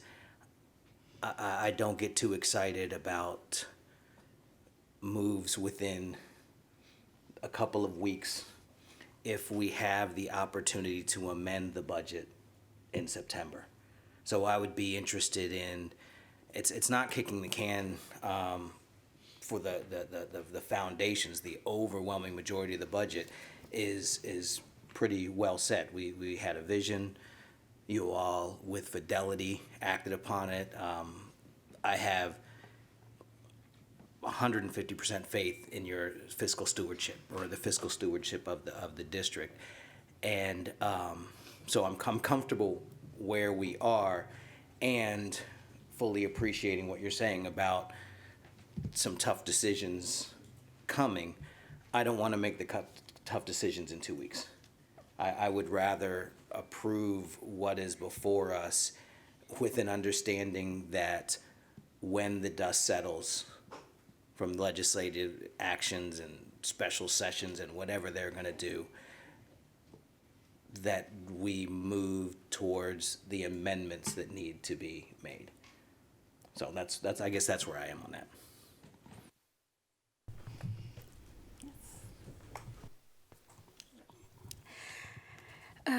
So I have a question,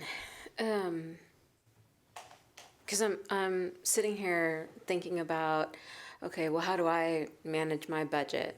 And there was a particular scenario earlier this calendar year where I was mentally banking on a certain amount, didn't happen, and then I was like, right, had to rewind. That's on a tiny scale compared to an organization of AISD's side and all the people and all the students and all the families that are impacted. So, for real, like, is it better, how do I say this? From a business operation standpoint, is it better to just pass the budget as it is and then cut once the dust settles? Or is it helpful to make an adjustment to items that haven't for example, you don't have a person in the ombudsperson position, right? So then therefore, is it helpful to then take things off the table? So one of the suggestions I may provide is that let's say we leave some of these items in our budget proposal. So let's say it's a $53 million deficit. Even delaying that decision, it's still in the budget, but let's say the ombudsman, instead of hiring them in July, we hire them in August, September, but we're still moving forward in that direction. That still provides some budget savings. It's not a lot. But we also commit ourselves to really diving into our budget, knowing the decision that we made or we're going to make on the 22nd, regardless of what budget we propose and pass. That's really going to guide us as an administrative team to really dive into the budget and say, look, the board really wanted the research and evaluation department, the ombudsman's office, the literacy first. So those dollar amounts, where are we going to find them? Because now we're prioritizing those areas, and there are, in a budget our size, there are opportunities for us to reduce dollars in other areas. And so that's what we've been talking about all this time. Prioritize where we want to spend our dollars, and then find areas where we can reduce the overall budget. And so that's kind of the process that we followed all this time. Yeah. So to that extent, I would be in favor of any exercise or hands-on support that would be helpful from the board to the administration, so that y'all have a sense of like, okay, what can we move and what are the things that are immovable. So Trustee Lugo, maybe that's how the information that's provided from the board would help us in planning, not necessarily to amend the current budget, but also acknowledging that we're going to start this work. I mean, it's already kind of started. Yeah.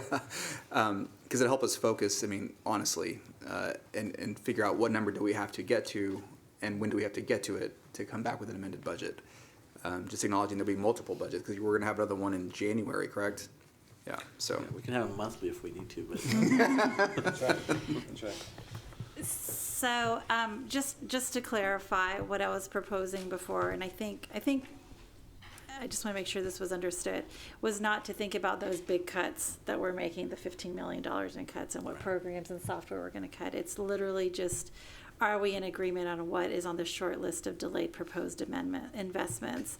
And I know that, like, and I don't think we have really, as a board, vetted that yet. I know I've had a couple of conversations, and I was like, hey, I'm willing to, do a couple of things that were my sort of favorites and put those. But my expectation was that there would be other stuff too. It wasn't just the ones that I put forth, right? Like, and so, like, I have to be able to defend to the community that, like, if we were to adopt this, I have to really be able to defend, yes, we felt that, let's say, athletic trainers was going to move the needle in a more powerful way than a research and evaluation department. I'm not sure if I could say that. I know that they're both really important. I just don't know if I can say that, because so maybe I need to be brought along a little bit more in what some of these community conversations have been around the athletic trainers. But right now I haven't seen that, we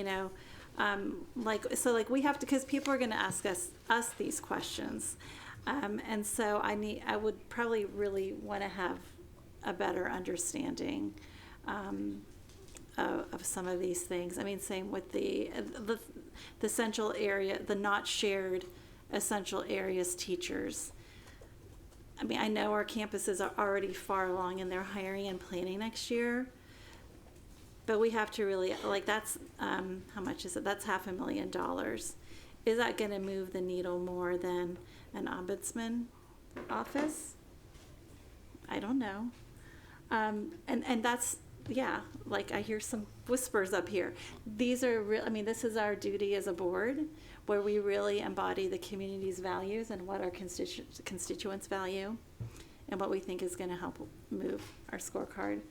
And so I appreciate the administration being willing to, just share with us. We're not talking about making big cuts. We're talking about just moving things, shifting things from one category to another. And I would love somewhere in there to also know how difficult it would be, because I know, like, I'm thinking about Ms. Hosek over there going, oh my God, we've already, like, hired these people. Like, tell us that too, so that we know that as well, because there are some positions that haven't been hired yet, so that's also a factor. So it sounds like the approach that we were going to consider is still appropriate, because we're talking about what would be perhaps delayed, not taken off, but delayed. And then what we can do is also provide a space in the table for additional considerations. So if we are in fact already in the middle of hiring, or if we've already started some part of that cost, then we would note that as well. So you'd at least have that information. But to Ed's point, many of these, just the fact that, by the time summer hits, and 2 months pass, 20% of some of these costs will not be incurred. So there's always that kind of fluidity to this process, but we can absolutely do that, and perhaps if we can send it out Monday or over the weekend, we'll talk about that, and then get feedback by close of business Tuesday, I think we'll be in a good spot. And I agree, it's not going to be huge things, it's those minor pieces going back and forth. Thank you. Oh, yes, Trustee Foster. I guess as it sounds like we're wrapping this conversation, I'd just like to express appreciation for the ways in which, at least to my observation, the budgeting process lives into the vision that the board has set. Again, the transparency, the engagement, the thoughtfulness. You mentioned just offhand equality versus equity, and we've had past rounds, when I used to watch this stuff go, where there would be across the board cuts, which it's just not a good way to run your shop, to just say everybody's down 8%. And it caused more problems than it was worth sometimes. And you all are, to my observation, really thoughtful about where do we cut, where do we invest, where do we improve. Likewise, I'm deeply appreciative, and all the feedback I've gotten, communities deeply appreciated of our proactive investment in the human beings who are the lifeblood of the district. And I think it's like a game changer in a sense, where folks are feeling differently because they feel seen through, it's the commodification. It's one piece of the puzzle, but actually moving towards compensating folks in a humane way, going from 1350 to 16 to 20 over. That's such a dramatic increase for classified folk. And in your presentation, you mentioned that it can't be a one-time thing. We can't do a raise 1 year and then wait another 3, 4, 5 years and play catch-up over and over again. That even going forward, we need to figure out how to have compensation. I don't know if we're going to keep up with inflation, but have compensation and raises be an every year part of the conversation. And I think you've set the table, y'all have set the table very nicely in that regard as well. So even as we engage these difficult conversations that our president is making sure that we have, which is incredibly responsible and incredibly painful. So thank you for that, because we have to do it. But even as we are engaged in that conversation, I want to lift up in foreground and thank you all for the work that you have done. Thank you. Thank you. Thank you, Ed. All right, you're off the hot seat now. Oh, there's more? Oh, okay, sorry. Oh. You're still on the hot seat. Sorry. You're not actually on the hot seat. The Sorry, board is Ed. on the hot seat. But so you don't move in case we have a question. I don't think we will. Speaking from someone who's just kind of like, gone to kind of find out why things are on the board. I think the superintendent mentioned it, you've mentioned it, that the things that are currently in the budget have been worked, right? They've been worked in the community, they've been worked with the staff, and I think it's real important that in our consideration, we don't undo the work we've already done. And by that I mean, if a part of our organization has said, this is important to us, we have to value that. We have to figure out how to get those things that will help us move the needle on those other things. I don't want us to start saying in our minds, this might not move the needle academically, but does it move or does it work toward our goal of safety for our students, right? Or achievement in some other, because we say this all the time, it's more than academics, right? So we're looking at the whole child. So in looking at that, however we decide, and once I think you guys have that sort of consensus of what's next, that will help you.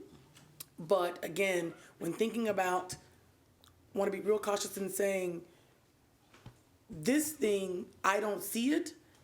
Well, that's because we weren't there at that meeting, in that planning, in that group with those teachers or those coaches or the staff workers or whatever.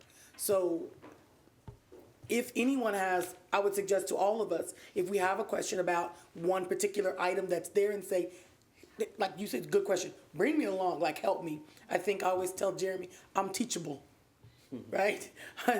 Jeremy knows I'm teachable. I might not get it now, but if you show me, I can get it. That's the one thing I can do is learn.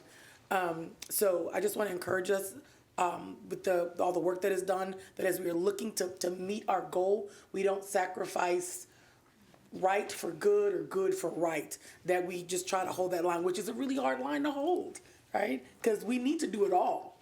And we were hoping that our state felt the same way. That is not what happened. So yes, we are now having to make these really, really hard choices. So I just want to encourage the board, as we look, as we think, if you truly have, you're like, well, I don't see the value, then ask about the value. Because someone, somewhere, for it to get this far in this process, fought hard to get it in there. So we need to know why it's there. And then, again, if we can move forward and then find those dollars. I mean, that's basically what I do every month. Honestly, it's like we just trust that it will come. We can't do that in this organization, but with our budget, we can kind of have what we have and then amend later. Okay? Thank you. I appreciate that. Bring us along. All right, thank you, Ed. Thank you. And great job to the whole team. Really appreciate it. Yes. By the way, Mr. Ramos, would you mind introducing who is here that's on your team? Yes, so I have Adriana Cedillo, our Executive Director of Budget, sitting in the back. And I don't know if Katrina's here. There she is. Katrina Montgomery, our Assistant Superintendent of Financial Services. These are the backbones of my number crunching. Thank you. So really appreciate that. All right.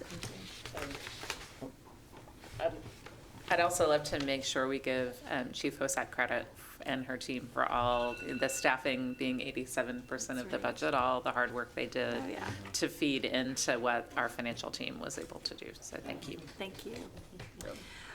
All right, next is what we're all here for, student achievement. So our next item is part of our commitment to discuss student achievement and have a presentation on scorecard items 1.1 and 1.2, special education growth, end of year measures of academic progress, and that's looking really at the MAP, reading and math. So Mr. Segura, would you please introduce this item? Absolutely. We have Dr. Robinette, Assistant Superintendent of Special Education, will present on scorecard item 1.1 and 1.2. As you said, this is the end of year special education growth on the measure of academic performance, or MAP, in reading and math. Joining her tonight, we have Dr. Cherry Lee, Executive Director of Instructional Delivery and Inclusion, and Mr. Gilbert Hicks, Interim Chief of Schools. So with that, I'll hand it over to the team and take it on. Okay, good evening, Interim Superintendent Segura and President Singh and members of the Board of Trustees. My name is Gilbert Hicks, and I am the Interim Chief of Schools, and I'd like to have my colleagues introduce themselves. Well, you just did that, so it's probably not necessary to do that again. So Jerry Lee and Drew Robinette. We're here to provide an update on Scorecard Goal 1.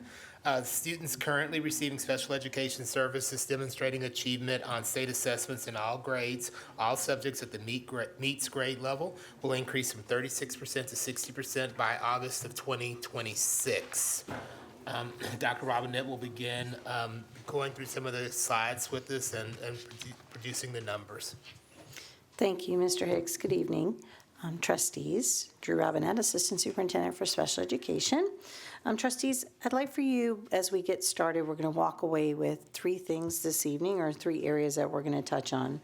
First, we're going to look at the goal and progress measures for this year's recent performance of students receiving special education services relative to, we'll touch base on what the prior year for the taper, and then students within and across our district.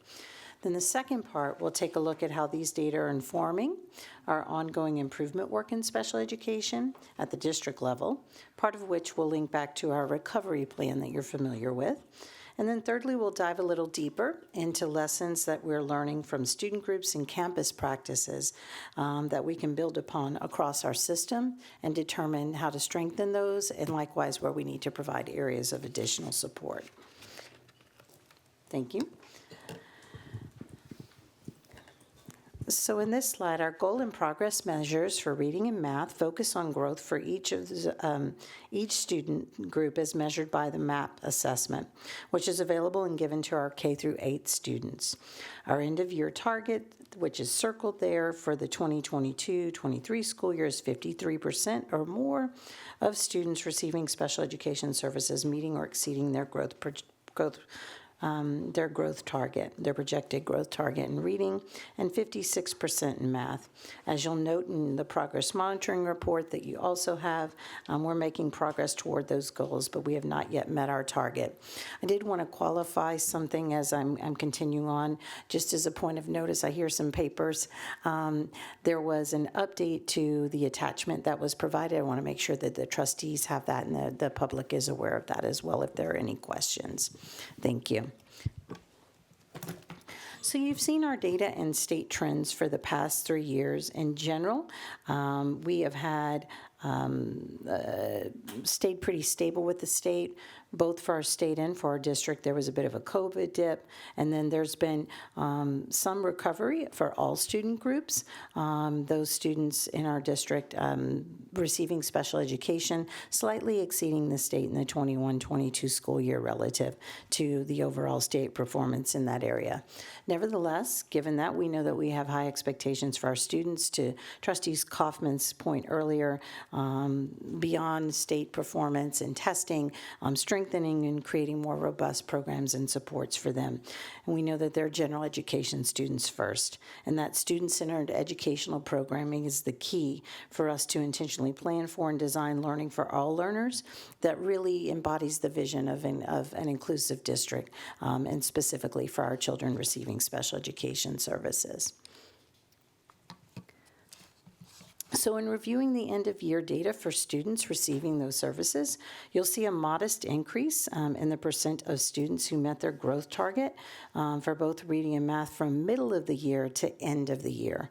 However, you'll notice that we did not yet meet our end-of-year target by 8% in both of those subject areas. Thank you.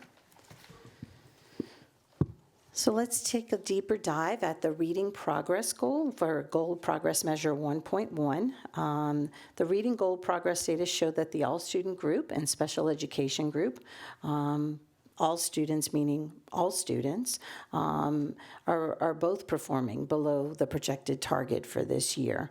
While 45% of students receiving special education services met the end of year growth target, as I mentioned on the previous slide, that's 8 percentage points below the 2023 target for end of year. Of one additional note, just because it's a slightly busier table and likewise included in your board monitoring report, there are 2 new student groups that were included at a prior meeting that was requested by our accountability team, and that's Asian and 2 or more races or students have been added for analysis, and they'll be included going forward as well.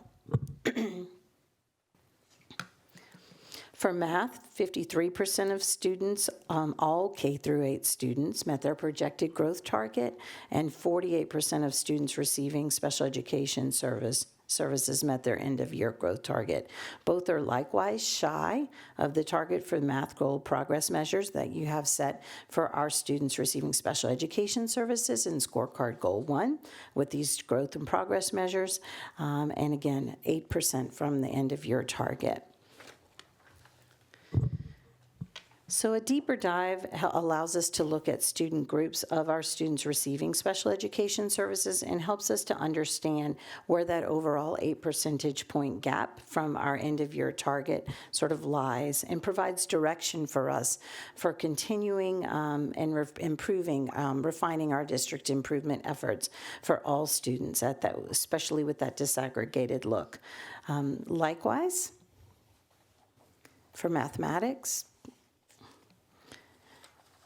we provide the same for mathematics with a deeper dive into student groups receiving special education services.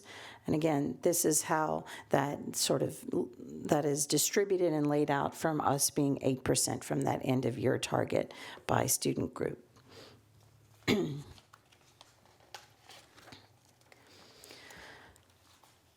So our ongoing special education recovery plan that you are familiar with is geared to improving outcomes over time into 3 bucketed areas, which are there on the slide for you.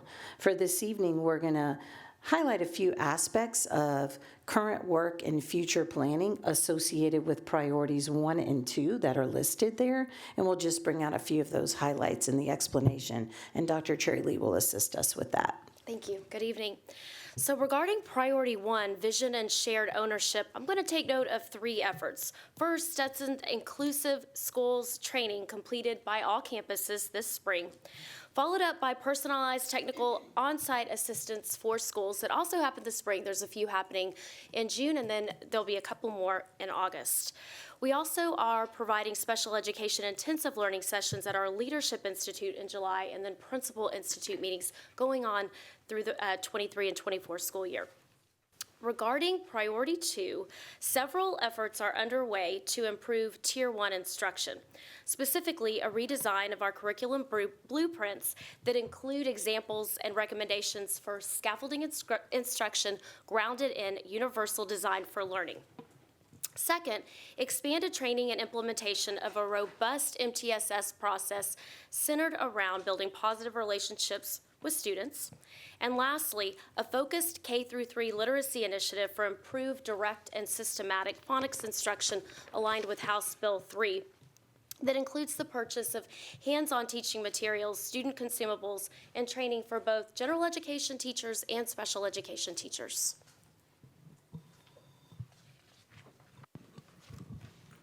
Thank you, Dr. Lee. So typically the board has asked us, and Mr. Hicks in the Office of School Leadership team has helped us and to delve in further into lessons from the field, those areas that we're learning from, both for areas of strength and areas for improvement. Mr. Hicks, thank you for taking us through that this evening. Yes, so we'd like to look at a few schools that have met the goal or exceeded the goals for the progress measures of this year, and think about some of the strategies that they've utilized and how we can take those to scale in more schools. In general, some of the strategies that were used at the secondary level, 2 in particular, were the data-driven assessment and instruction. The use of common assessments through School City were common with the schools that you see listed there. They played a crucial role in evaluating student progress and informing instruction. Also, the co-teaching model and inclusion, especially I'd like to highlight Goriski's use of that when they removed their resource classes and ensured that all students, including those receiving special education services, were part of the same learning environment. It's basic, but it moved the needle for them this year with regards to those numbers. And then the targeted interventions at each one of those schools were implemented to support student learning. They utilized some special advisory classes using IXL and other teacher-created materials to help with just-in-time interventions with students that needed them. At the elementary level, the schools that you see listed really had an intentional collaboration between special education and general education teachers. The principals reported that the PLC process helped in that regard. The general education classroom teachers worked in collaboration also with special education teachers to lead individual goal-setting conversations and visual tracking of individual progress with students. And then there were some celebrations and reflections that happened with students so that they would be motivated to continue to work hard. The teacher set specific goals with them, observed the steps the students take to meet those goals, and provided them with the resources necessary to do it, such as increased use of manipulatives in the classroom. And then the master schedules at these schools, the principals reported, were built around special education or framed with special education students in mind rather than the other way around. So those were some of the strategies that worked well with these particular schools and the lessons from the field. So that concludes our presentation at this time, and we're open for any questions that you might have. Thank you. Trustees, any questions or comments?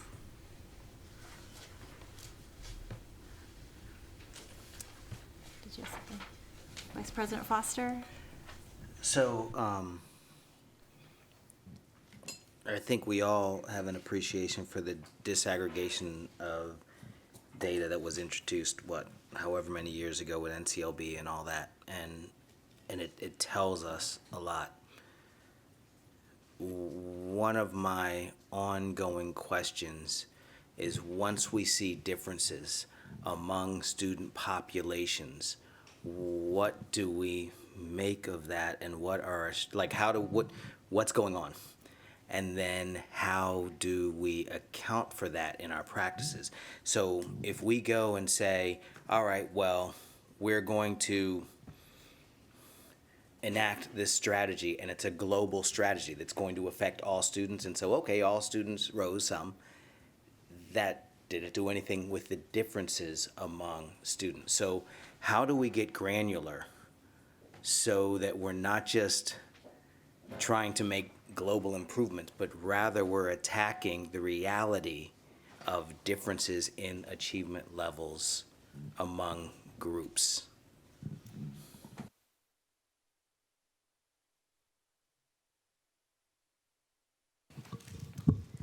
So Trustee Foster, Vice President Foster, thank you for that question.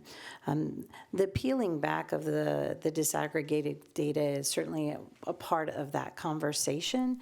And our Office of School Leadership, not only our interim chief officer here, but our team members in partnership are working alongside us with our school to not only think about the particular materials and the resources and the structures that we're providing, but where we need to make do some additional equity work in terms of cultural proficiency and inclusiveness, the perspectives, and we have to consider, we just presented Wednesday on looking at this will come up later, on our disproportionality data and digging in deeper and thinking about what's the awareness level, what moves to the intention level, what moves to the application level, and how are we calibrating and truly examining that throughout our system.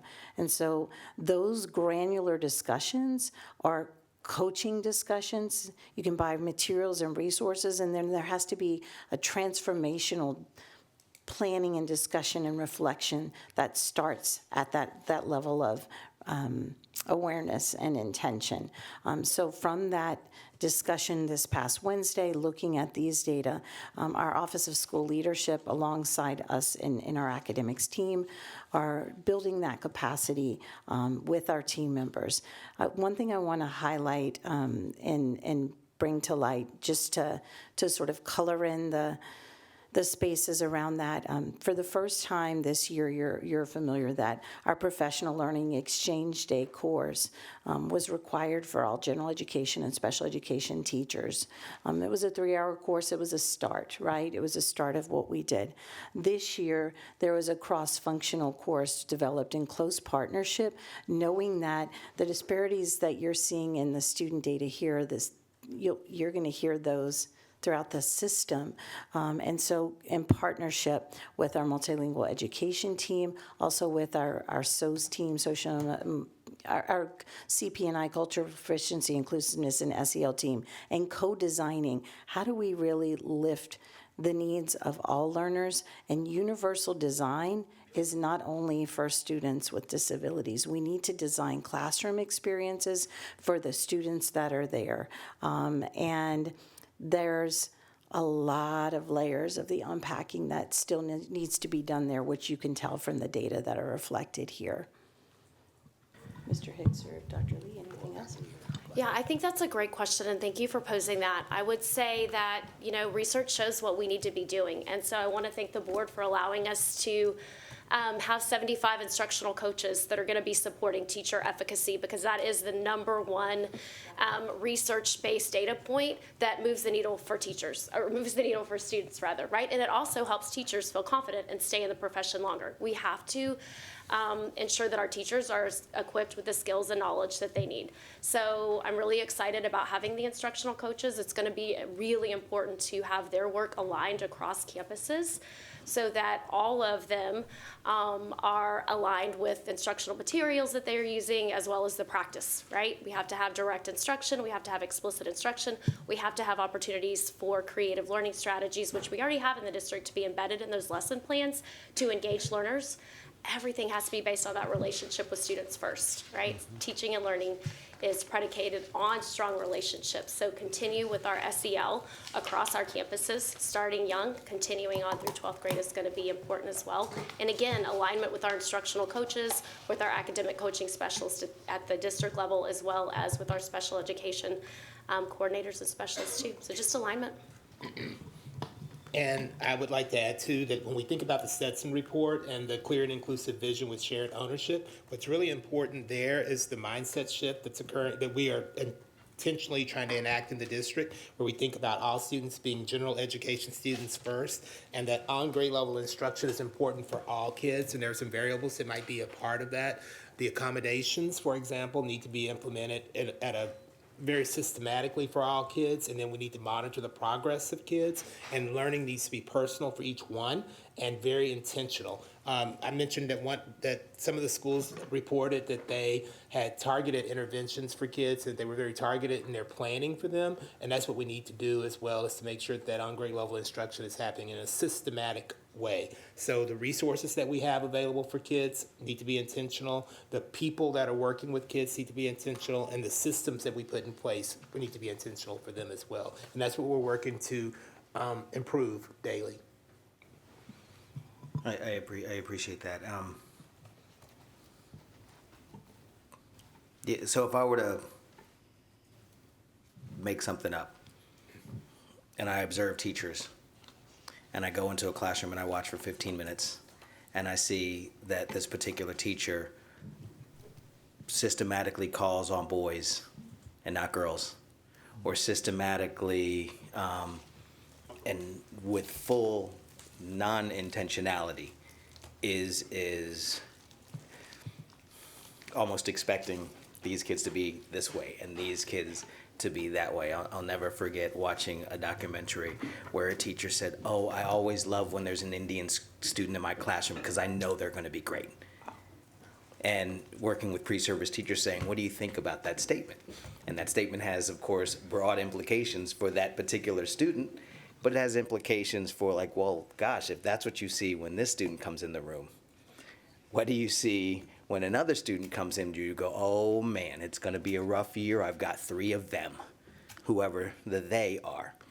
And one of my observations just over the years of teachers is that nobody got in the game to discriminate against our special populations. Nobody got in the game to discriminate against those who are English language learners. And yet, part of our reality is that we all have these things as part of who we are growing up in our country, given its history. And so the intentionality around having the sharpness to see why these differences are manifest. And sometimes they also have to do with socioeconomic circumstances, so we got to account for that. And they have to do with it. There's so many things going on. But ever looking towards what you all are talking about, which is the fine-grained analysis to understand, that is the benefit of disaggregated data. It shows us that this is going on, and then we are compelled to understand it and then account for it.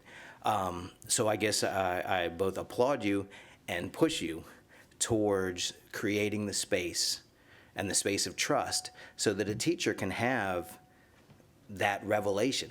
Because again, my observation is if I record a teacher and say, here is the recording. I want you to code it for me. I want you to look and see how many times did you do this, how many times did you do that. The teacher will come back in tears because they didn't know that they were engaging in inequitable or racist practice, right? And then that becomes the corrective because they own it, because their hearts were always to do the best that they could do. So being courageous and thoughtful and brave about figuring out the ways, now that we see this disaggregated data and we see these differences, to attack them and declare them as absolutely unacceptable and as a shared responsibility to, develop our folks past them. But also not limit it to, oh my God, it's all the teachers. There's, so many systemic things going on. So I guess what I'll say from the dais is that I'll keep pushing y'all, but pushing you all out of love, and pushing you all out of, I love disaggregated data and I hate disaggregated data because it breaks my heart every time. So thank you all for the work and for allowing this conversation. Thank you. Any other? Trustee Hunter? I have two things. One, a question, and then one more so a statement. My first question is, do you have an explanation for the dip that is occurring to a subgroup, except for emerging bilinguals, where we see the dip from boy to moy? So as I look across all of these, both math and reading, I'll make up a number. We start at 60, we move to 49, but we recover, but not up to 60, just to 53. And across each and every one of these categories, save one, that is the pattern. And my question is, what's going on? What's happening? Because if it was just one group, I can say, oh, maybe at some point something is going on. But it's every single group. So have we looked at that data and made any sort of analyses about what's happening?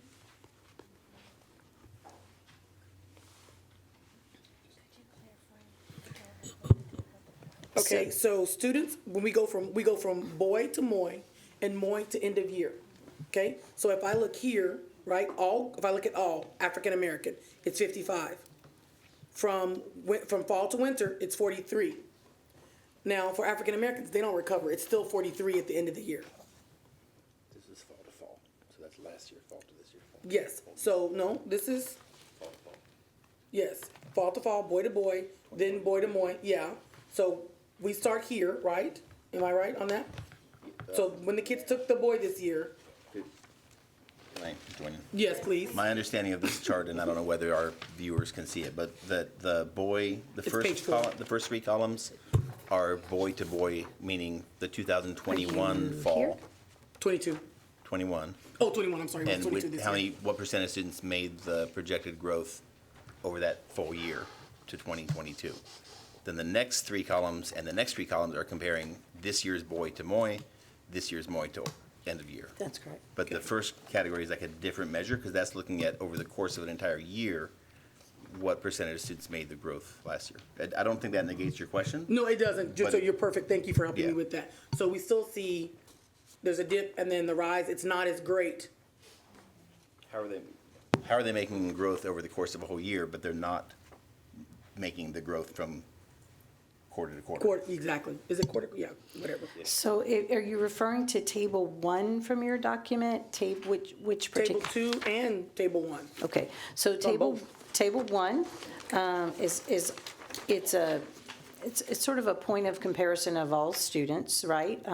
So you're correct. You're looking at all K through 8 students, all K through 8 African American students, right? All K through 8 Latino students.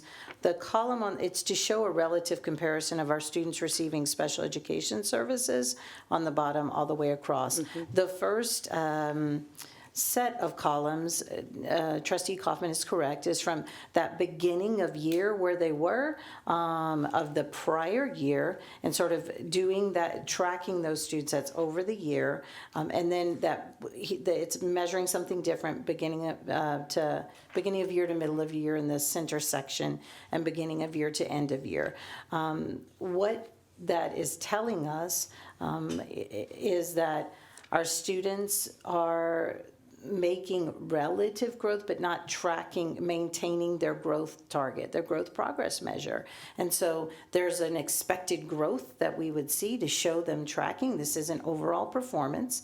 That's often been a question as well, but that they are not making, they're not either hanging in there at the expected growth target. They could make progress, but not maintain it at the level of where that projected growth was from middle of year of end of year. Please correct me if I've said anything off, or and so we would. Are we looking at the correct one? Yeah, I think we are. Yes. Okay. And that's you're noticing it. You're noticing it through the system, right?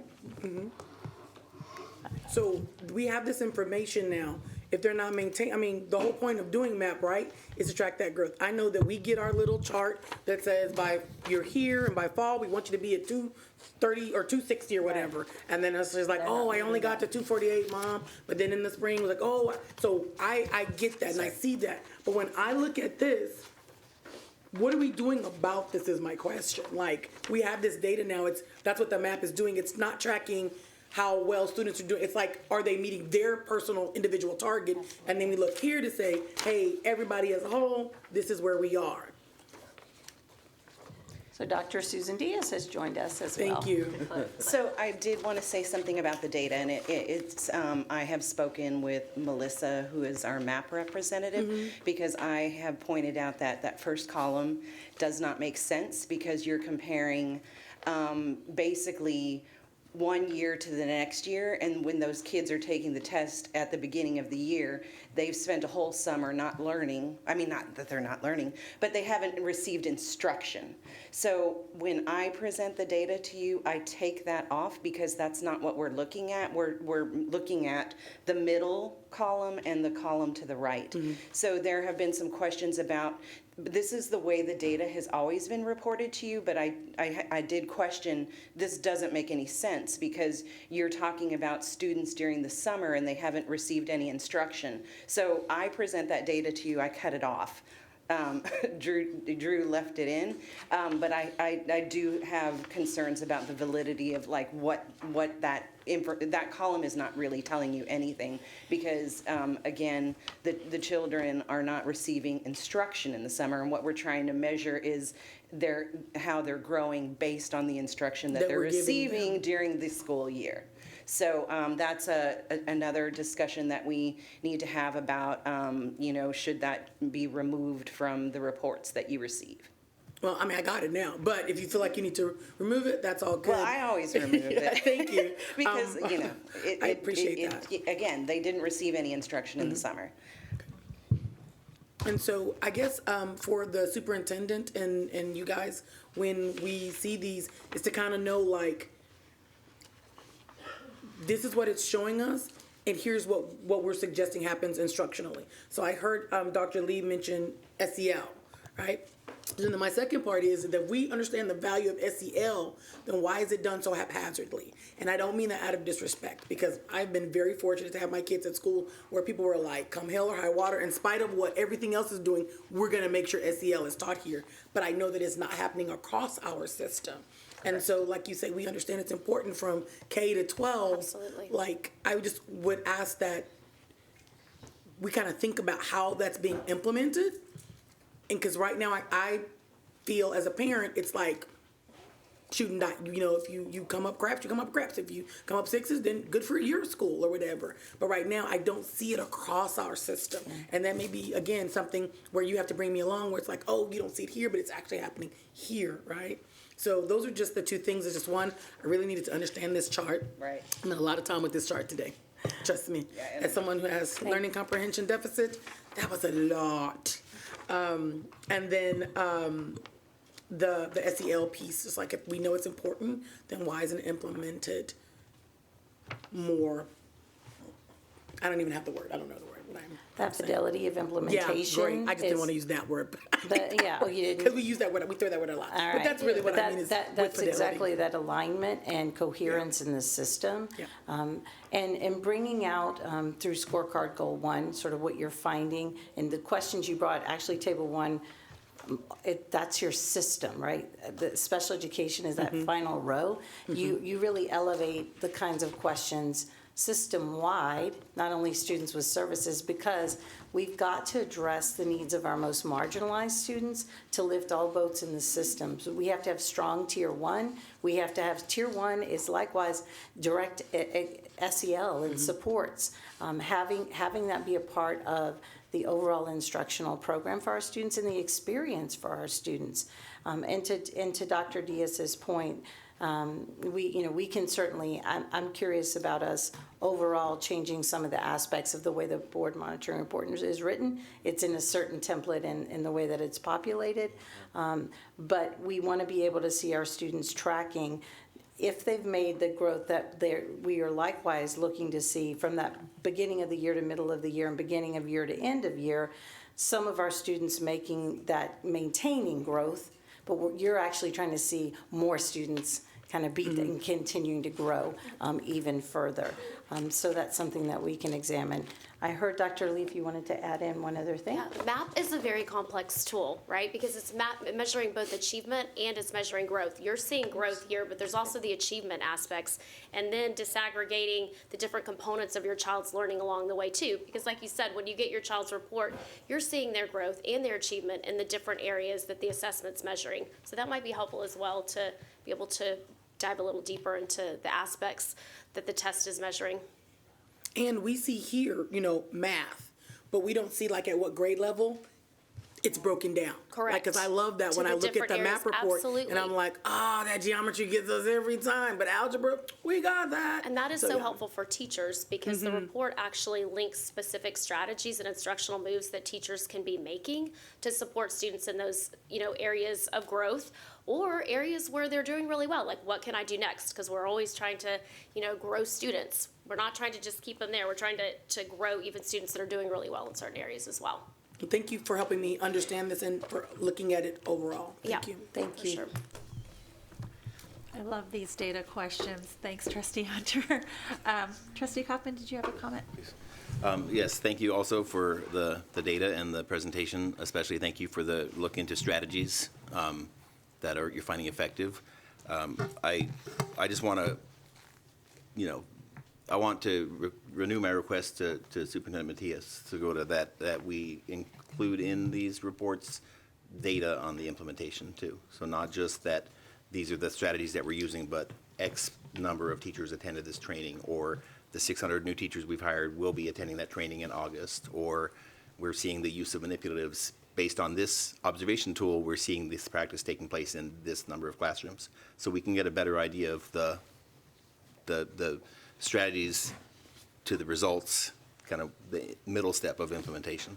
So I don't want to ask for that data tonight, but I just want to kind of put that that we can move towards that being an integral part of these updates.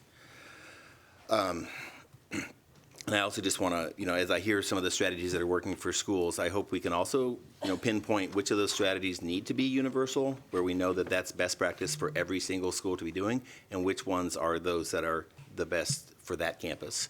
So hearkening back to our Principal of the Year, Keith Moore's words at the celebration, that one size does not fit all, and so we need to be able to differentiate. But also, we do know that there are universal best practices. So I just appreciate if, I know that you're considering that. Coaches, Dr. Lee, you mentioned the 75 coaches. Is that referring to the instructional coaches that have been added back into each Title I campus, I think, receiving an instructional coach? That's exactly right. Okay, so interesting. So item number 912 for tonight is the approval of the contract for district-wide professional learning services, which looks like it's the trainer for the coaches. I'm curious, two things. Number one, does the company that won that request, that bid, will they be providing the strategies and the coaching on how to differentiate for special education and how to coach for multilingual education? as part of that training? Good evening. Thank you, Trustee Kaufman.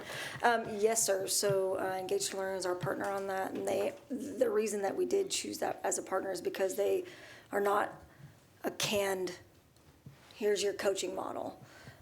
They come in, they design with us, and they design around our district priorities, our district values, and absolutely knowing that special education and multilingual education are our top priorities in this district, and that is absolutely like at the forefront of what we're designing for our coaches. Okay, great. And the number was 75 coaches that I heard from Dr. Lee. 80.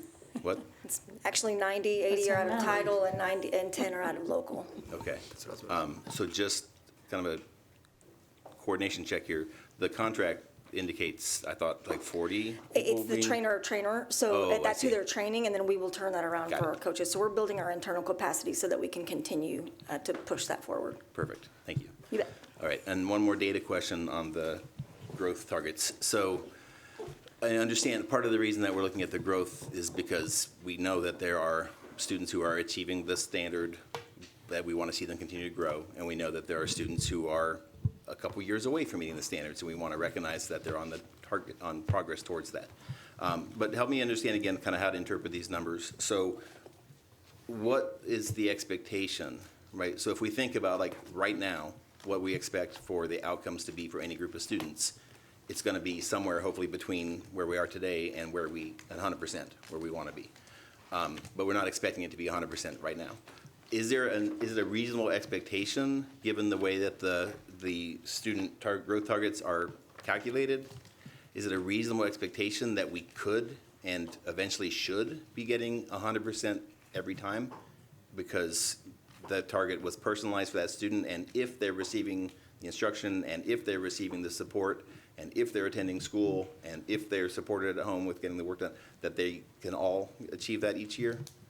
Absolutely. We want to see all of our learners making meaningful growth. There will be some students that may not be taking this assessment. That would be determined by a special education team or 504 committee.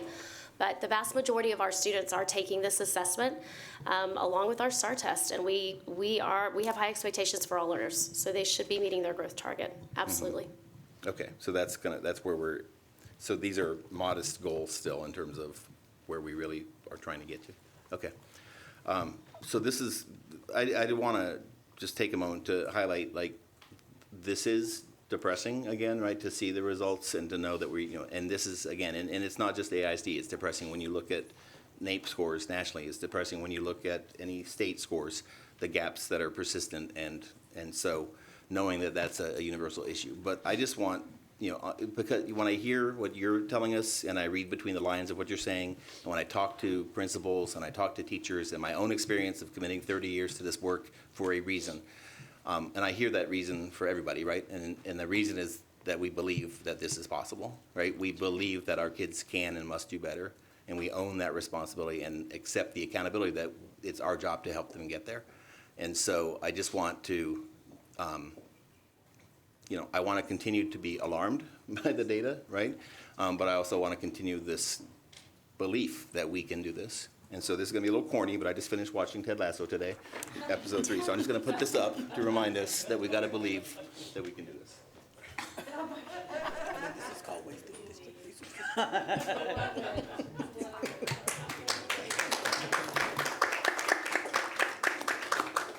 All right, thank you. Okay, love it, love it. Any other trustees? Thank you. I had one, oh, I'm sorry, I missed that. Trustee Whitley Chu. So I heard you talking about a couple campuses that moved from having resource to full inclusion. Is that not something we're doing at all? Let's talk about like middle schools. Do we do that at all middle schools throughout the district? Inclusion is the expectation. There are some, individual arts can call for some pull-out still. So the goal is to move towards full inclusion, and we're just not totally there yet. And I think that the Stetson report did indicate that. So we are still working towards that. Trustee Whitley Chu, thank you, Mr. Hicks. In addition, it's part of the groundwork we're trying to lay in transformation as a district, the step-by-step for inclusive schools model that Dr. Stetson came and visited with you all about briefly, that all of our sort of a guiding coalition, a team from each of the respective campuses that we just finished that round, really is having us examine and push forward in the future. We have current state and future state to make our system much more service delivery and rather than specific program delivery. And that inclusion component, it's step by step for inclusive schools for a reason.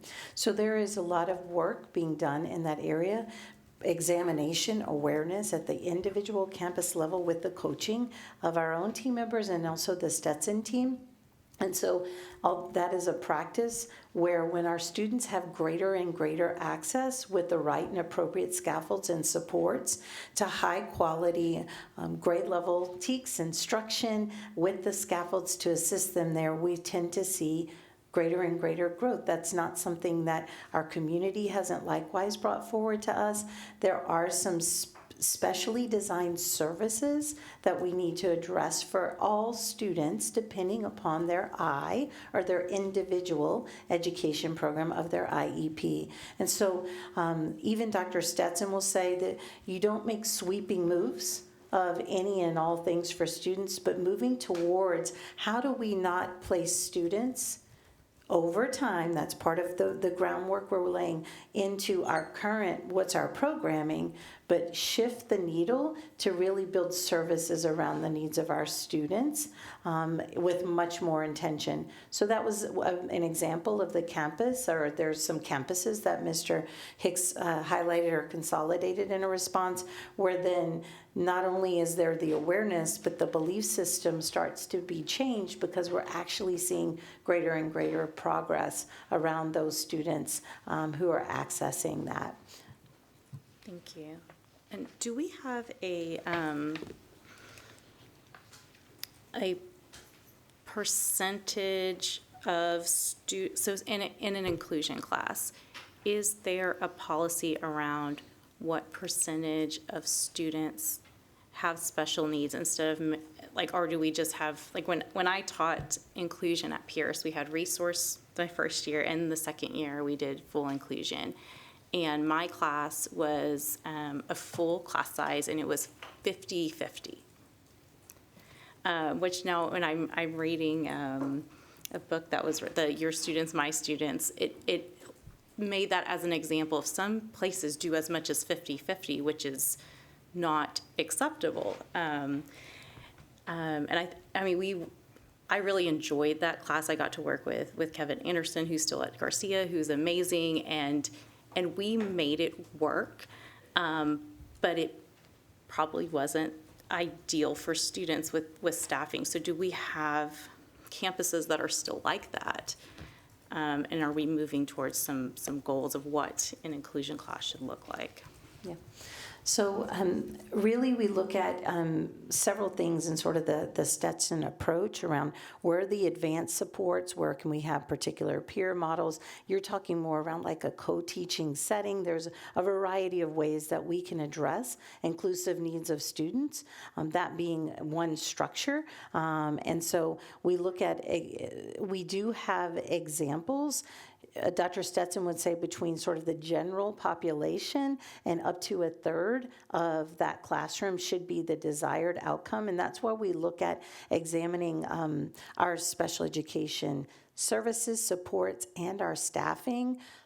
I couldn't have said this in the same way even a year ago, and we're certainly not there yet. Much more around sort of the individual needs of the students. We have some basic pieces, but the student-centered model that looks at the needs of where our collective number of students within the school, within a particular class, need to be addressed. We aren't there yet. To answer you more succinctly, I gave you a paragraph and should have said, we're not there yet, but that's part of the future state that we're building the foundation for now. Thank you. And yes, Trustee Boswell. Just a couple of things. Thank you for all of the presentation, the conversation. Thank you to all of my colleagues for the conversation and both the frustration and the hope. You know, we are all here because we believe that's possible, and yet we see this over and over, so thank you for that. I really appreciate the conversation about the outliers that do show us that there's reason to believe that, and I really appreciate you offering and sharing some new strategies. It's hard, you know, we've had times when we've come for monitoring reports and we've come back and it's been the same strategies. Speaking less about you, but just sometimes, and it feels, I really appreciate the new approaches and the approaches that are reflected in our budget, in the Stetson, work with Stetson, in the training that's being done. Really appreciate that beginning to show up here, and I hope as it begins to show up in your planning that it starts to show up in our data. So thank you for bringing that and really highlighting that and making that part of what will be done, because we have to do things differently if we're going to get different outcomes. So I appreciate that. I would love for your PowerPoint, if we can put that online in board docs, that would be valuable, because I think it offers helpful context, and would love to see that for anyone who is going back and looking. I do have a question about a strategy that I don't see. I know you're working with families to help deepen understanding of special education services, doing really good work, and I don't see that partnership reflected in the strategies. Is that something that you expect will show up in the way students are achieving? Yeah, I'm so glad that you asked that. Thank you. So we didn't talk about family and community engagement or partnerships right now, but something Dr. Robinette and the team and the superintendent and I have all talked about is the importance of building parents' capacity and understanding about the special education process. So something that we are working on right now is our Arc of Learning for Families, and we're going to have 10 opportunities for families across the year to come to basically a primer on special education, right? The ABCs of the IEP, because it's really complex and there's a lot of acronyms in special education, and it starts to feel like alphabet soup and a lot of procedure and a lot of law. And at the end of the day, this is about your student and your student making progress. And so it's going to be about explaining parents' rights, but also giving them the information to stay organized, right? Because there's a lot of paperwork in special education. So it'll be everything from, you know, just like I said, basically the 1, 2, 3s of the IEP, right? Also how to communicate and ask questions that you may have about your child's progress and growth, and different resources in the community, as well as future training that we're offering as well. So we're going to continue with our parent power hours. But we're also going to add this for families as well. We're also going to be partnering with our parent support specialist. Many of our parent power hours are virtual, and what we're going to be doing is offering our parent support specialists the opportunity to host families to stream those sessions for them. Yeah. So we're hoping that'll encourage more engagement and give parents an opportunity to ask us questions and help us build our program as well. Okay, and is the hope that that will begin to show up in how students are achieving and really show up in the performance that we're hoping to see Absolutely, and the success? it's all interconnected. Absolutely. Thank you for that. I really And there are appreciate several that. things, Trustee Boswell, that we didn't go into with great detail. Just to point you, I know you're aware of it, the public, and all to our action plan. That is that arc of learning that Dr. Lee talked about. That's not only in sessions, it's in resources, in tools. I have to highlight at our SEAC meeting, our Special Education Advisory Council meeting that was here close to the end of the year. The team that was there with us, the committee wanted to examine and likewise say, where are some key areas we want to lean in further? And I'll tell you, they wanted to lean in further heavily around 2E, which is around developing arcs of learning for capacity building at all levels of the system. I'm reversing there. It was around our parents, 1E, a community connection. Sorry, I got my numbers messed up there. Increasing family and community engagement and outreach to build trust. So a great collection of parents, caregivers who have a lot to share with us, not only in the form of nesting side by side, not only in the learning and things that we're providing, but being good resources to one another, doing that in community, building that capacity, and then likewise having us, a whole nother part of our plan is around the components around tools for families and helping them to navigate, as Dr. Lee said, throughout our system. Fantastic. So being on that journey, not alone, is really important. Thank you. I appreciate that, and I know that aligns with our board policy about family engagement. Really appreciate using those advisory bodies for their expertise. Thank you very much for that. I appreciate that. I have one other question. I know Mendez is top of mind, and it doesn't show up in the report. Do we know how this information is working there? Will we be hearing about that in June at our next meeting when we hear from Mendez? We'll be sure to include that. So, yeah, Trustee Boswell, I'll work with Heather Petrozzini and we'll provide an update and kind of align expectations. We still have an opportunity to do that. Perfect. Thank you very much. Thank you. Yes, Trustee Gonzalez. Sorry, the microphone is stuck to the table. Thank you, President Singh. I wanted to ask about something that Trustee Whitley Chu brought up. From what I understood based on that conversation, it sounds like we're going to be phasing out certain classrooms in order to better include students of all ability levels in the general education setting. And it reminded me of something that I've seen principals doing recently, which is posting advertisements for positions that they have at their specific campus.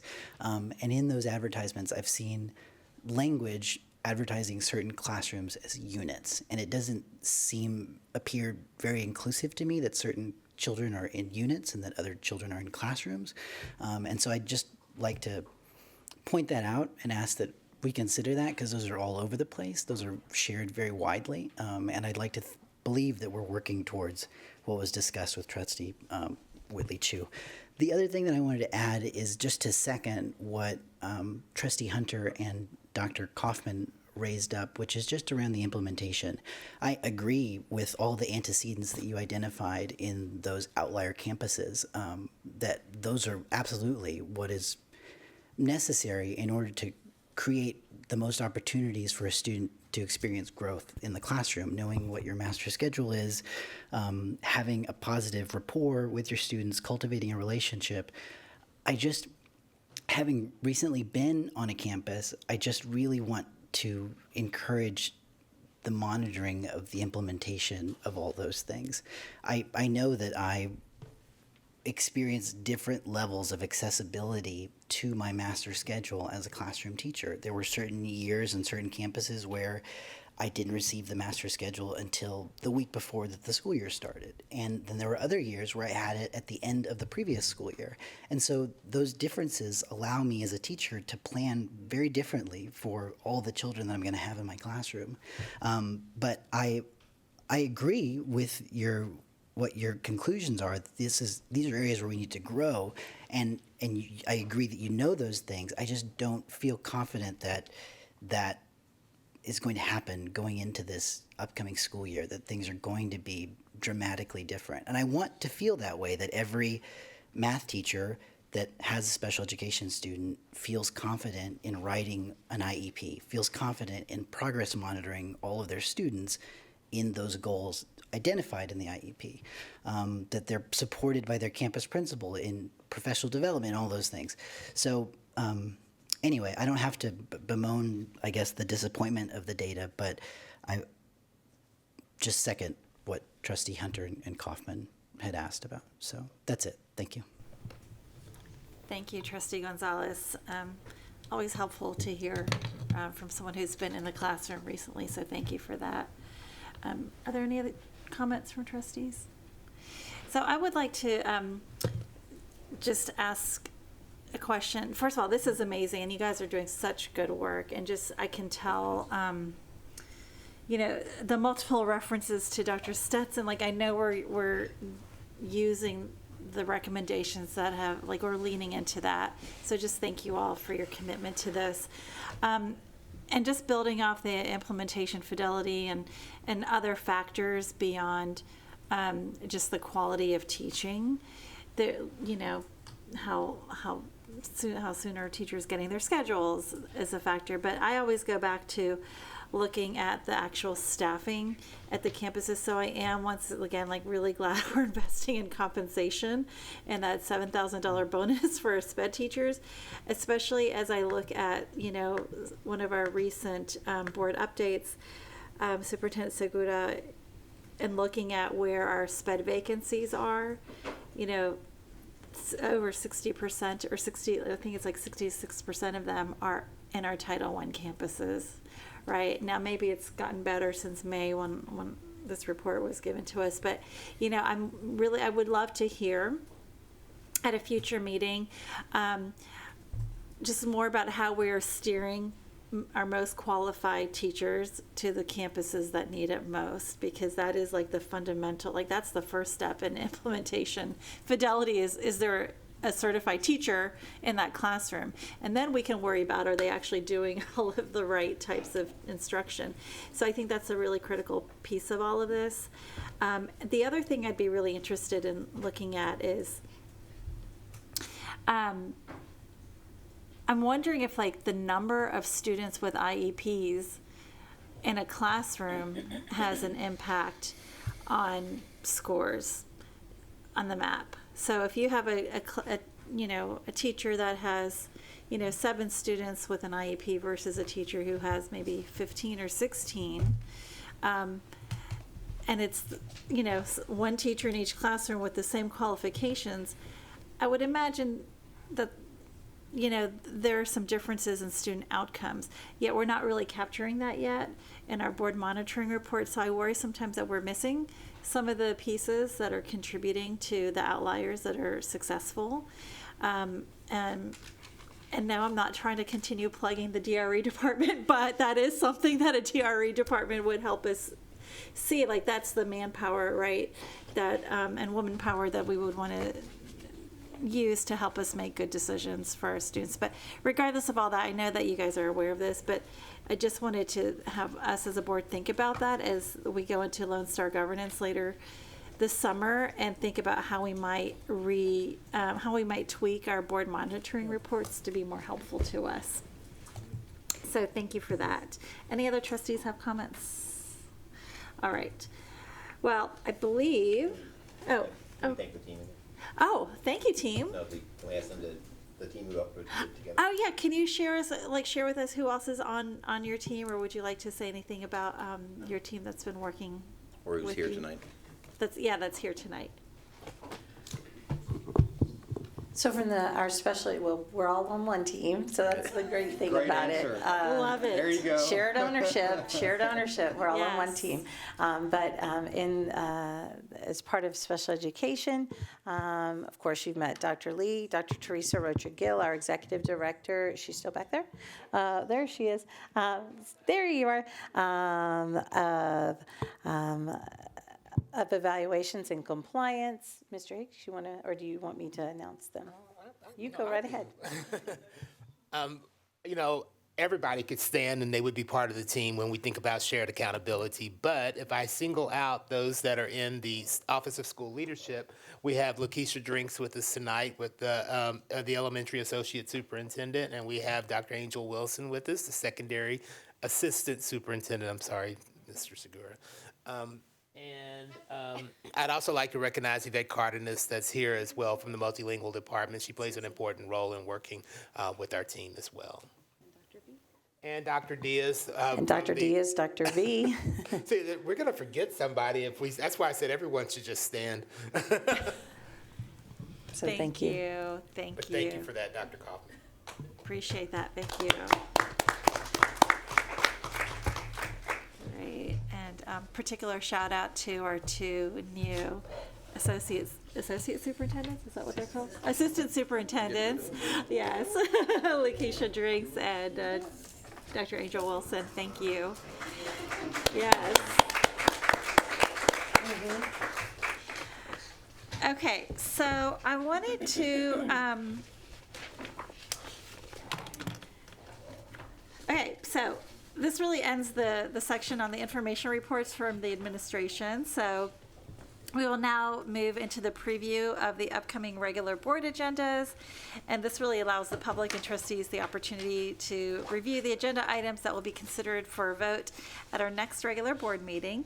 AISD staff is available to answer any questions for tonight's preview, so we will begin tonight with item 8, which is the agenda preview for upcoming academics and curriculum items. So please note that the administration is pulling item 8.3, approval of the Head Start approval corrective action plan.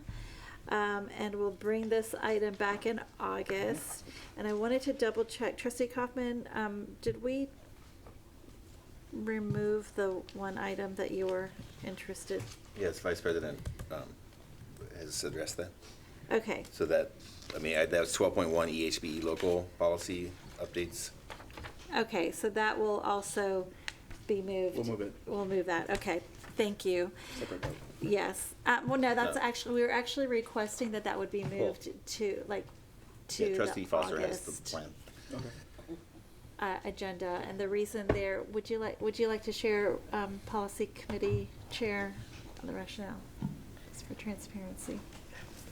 I'll let Trustee Kaufman speak. He made Sure, I the requested request, to be yeah. pulled for two reasons. One is because the Chapter 89, which is the state regulations regarding bilingual education, is subject to updates that will take place in August. And secondly, I was not at the policy meeting that addressed it, and I have several questions that I would like to address before we bring it back to the board. Okay, so is that all right, Superintendent Segura? Okay, thank you. All right, so, so we will start with the agenda preview for academics and curriculum, items 8.1 through 8.4. Are there any questions on any of those items? Okay. Next, we will move to the finance section, business and finance section, 9.1 through 9.16. It's business and finance. Okay. It's 9.16, right? Yes, 9.1 to 9.16. Yes. Yes, question.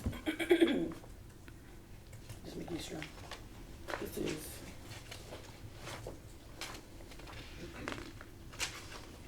Nine point one, is this affects Scott? Yes, I'm in the right place.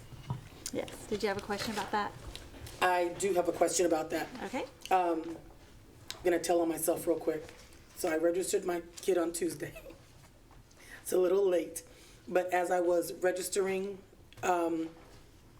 my daughter, I noticed that the superintendent and I, we had spoken about this earlier, that there's sort of a screen that allows you to skip reading the student success guide. You can just go down to the bottom and sign it. You're just acknowledging that you know you have access to it, kind of like HIPAA, but did you actually read it? And so when I was reading it, the one thing, because I did go in and read the guide, and I guess I just need a little bit of clarification about this, Mr. Adams. When the question is, do we change anything major? I know this first round right here, we've just done really minor tweaks and a new letter and those things. But is there any point within the year that we could change something that would be super important, or we just at the beginning of the year, and then if there's something changed, we just change it the following year? Good evening, trustees. Good question there. So one thing that we do is we do provide a advisory lesson to students so that at the beginning of the year, it is thoroughly reviewed with them in the classroom. In July, we do receive the TASB's Model Student Code of Conduct. So what we'll do this year is we'll look at that, we'll take it to our discipline work group.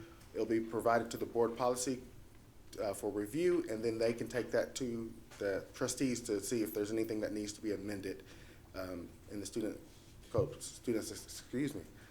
of conduct. So it could be something that we could amend this year, or it could be for a future amendment. Now, there are some updates that go into effect September 1st. One of them is already included in our policy. There's still two that the governor is waiting, that's on the governor's desk. So those things that are required by TA, they may require an immediate update. Okay, so my question is then, how do we tell parents? Because nobody looks at that until their kid is in trouble, right? Then they're like, oh, I got y'all now, let me find it on page. Nobody's going, let me see what I'm actually obligated to do as a parent in the district, like, right? I really think that some sort of, I don't know, way to help parents. You mentioned there's an advisory lesson. So I talked to my kid about this, who is actually, pretty fastidious and is quick to tell you when something is boring. Has never experienced that lesson. I don't know if, again, it's one of those systematic things that, like, why isn't, with fidelity being across all systems, I think this is, as a teacher, right, this is a great advisory lesson. I think if you empowered kids to know like you go to the rights and the response, like these are your rights as a student, they would be like all in, like, yeah, I know what I'm supposed to be doing because I know how to get out of trouble or whatever, right? They would be paying attention. But I don't know that this is being shared with students, right? It's being like, you broke this rule on this page, now you're in trouble. But when do we ever say, you're owed this as a young person that we have care for? These are the things that you should know that we're responsible as adults for you. And I don't know that we do that, and people might, it's a success guide, right? We're no longer treating it like the behaviors don't do, but like this is what you're entitled to. So I really don't know how the administration would want to attack it that way so that people actually are, you can't make people read the darn thing, but you could make it more attractive. And kids can know, hey, mama, did you know that I have the right to have a counselor? Did you know that I have the right to ...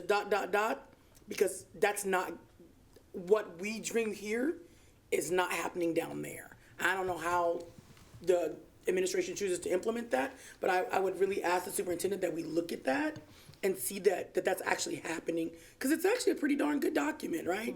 There's some really good stuff in there. And I really think that kids, you have to make the lesson interesting and engaging. But to know their rights, but you also have responsibilities because you attend school to keep everyone safe. And I just think that that message is not getting across. It's a box that we, parents, are checking and never looking at it. I mean, there's people here that register their kids. I don't know if you've ever read it. She's like, don't point me out, don't shame me here. But that's just one thing that I wanted to point out about it. I did read it. I feel like you guys have worked really hard on this. You've put things into levels. You've done some good work. But if nobody ever reads it, I mean, you could help us with emails too if people read it. Not saying I won't take emails, that's my job. But I think that this would help people if we could somehow get it into their hands. If parent support specialists could have a same little lesson and be like, hey, today we're gonna cover what's actually in the 64-page document that none of you read. Right? And I think that would be helpful. I'm just kind of making suggestions about that because we get caught up, literally, we perish because of lack of knowledge. There's good stuff in here, and it's not all about punishment. It's about what you're due, what you're owed as a citizen in a public school. So I just thank you guys for the hard work. And I mean, it's really a lot better than some of the other iterations. So it's really, really good, but it doesn't do anybody any good if nobody's reading this. Thank you. Thank you.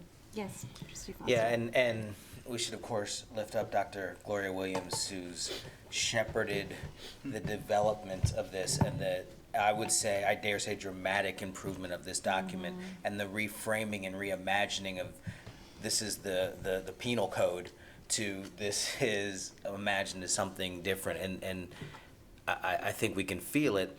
And I guess my suggestion, dare I say, to the administration would be to actually go to Dr. Williams and the same way she pulled together students and families and stakeholders to improve the guide, I think go back to Dr. Williams to work with the same groups of people to think through exactly what you're talking about. How do we make this most accessible to students? And I bet we'd get there. Awesome. Thank you. Any other trustees? Yes, Trustee Lugo. Yeah, just to piggyback. So don't call me out. No, I did read it as part of my duties of the school board. However, as a parent, now that does not mean that this is not an important document, right? It kind of speaks to what Trustee Hunter was saying, is that parent and for any of y'all that have small children, tall children, little children, old children, we don't always have enough time. We don't always, it's so hard. And I do agree with Trustee Foster that, y'all are the experts. I can come up with 1,000 ideas. 99 of them are going to be, 999? Yeah. I don't know how to do math. Y'all are the experts. Y'all are going to come up with some great ideas for how to make it interactive. And if you want a guinea pig for somebody who has a short attention span and not a lot of time, I'm up for it. I'll watch a video or whatever, sit down and be taught a lesson. I'll fill out the parent survey while I'm at it. So, no, in all seriousness, thank you for the hard work. Thank you so much. So I think one of the is obviously great. I love that. I think it's great feedback. What's great about the end of the year is that we get to plan. I feel like we haven't had a great opportunity to plan because just the amount of disruptions that have occurred over the last year. So really looking forward to working with the team to identify what opportunities exist in the near term and also the long term. This is definitely one that we can progress. Just kind of thinking through it already in my head. There's tons of opportunities. So well received. Appreciate the feedback and happy to do it. And we'll work with the team and get it done. Thank you. Any other trustees? Yes. Not on this. Okay. Anyone more on the handbook? Okay. On a different one? Yes, I have two. The first one is 9.5, the Teen Parent Child Care Service. And my main question is whether this contract is sufficient to cover the need, whether we have wait lists, and whether that's something that we need to just consider going forward in budgeting or work with our community going forward.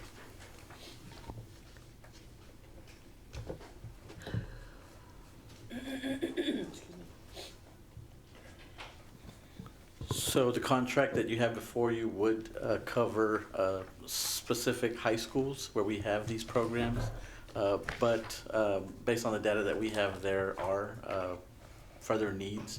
And so one of the things that we could look at is potentially in the future either expanding the contract or expanding it internally as well. And so those are opportunities that we have to research and see where we can cover the need. Thank you, Mr. Ramos. Thank you. Any other questions for this section? Wondering if Dr. Williams has something to share. I just wanted to update you that we do have 3 campuses that serve our teen parents. Mike, please. Sorry. We do have 3 high schools that support our teen parents, Garza, Navarro, and Travis. And right now, we are serving all of the students that are available to us. Thank you, I appreciate that. And then I have a second one. Item 9.16, the special counsel to the Austin ISD Board of Trustees. It was due for an RFQ. We put one out. There's a committee. Trustee Gonzalez, Trustee Kaufman, Trustee Willie Chu, and I are a committee evaluating those RFQs. And the committee's recommendation, I know it's on the agenda for possible action on the 22nd, and our recommendation is we feel like we want more time to do our due diligence, and that we would like to move that item to August for a vote instead of June. Okay. I'm good with that. Thank you. Yes, Trustee Foster. Going back to the teen parent contract, I'd just like to ask the administration, is there a visioning or philosophy of practice or just principal autonomy in terms of where we provide those services? Dr. Williams, would like to come up? She would be the expert.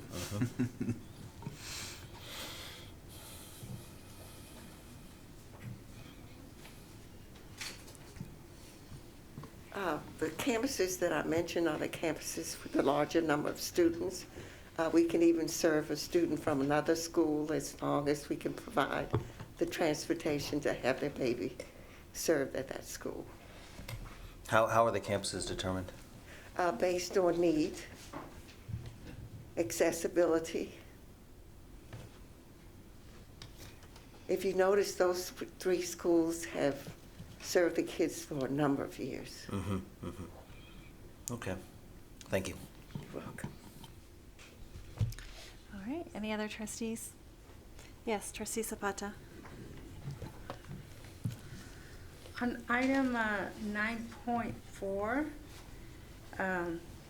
it's just an example because they're on the agenda, but this is a partner, the Family Resource Centers that have been partners with AISD for years. So, and they do a lot of great work. I love the people I work with the organization. But how do we help partners like this and to, because I didn't get to finish the report. I don't know if anybody else did. How is it aligned with student growth, academically, behavior, how are we tracking that and with some of our partners? Because they do a lot of great work with our parents and community, but how does that trickle down to our student outcomes? So I just wanted to share that. And if any of you saw that in the report. So, Tracy Zapata, and I don't know if we want to have Dr. Williams or maybe Ed come up as well to have a conversation around this agenda item specifically. So we recognize that the Family Resource Centers provide supports to the community that support the whole child, right? We recognize that there are limitations in how we support our students because, we need to support them fully and wholly if we're going to be able to show progress. We recognize that we have partners that have done great work with us for many, many years, and we also recognize that we have to go through a process to identify who those partners are. But in each and every evaluation, each and every process, we always try to determine, what are we measuring? Are the costs that are going to be incurred going to move the needle for our students and families? And where we have an opportunity to expand services, we certainly like to do that.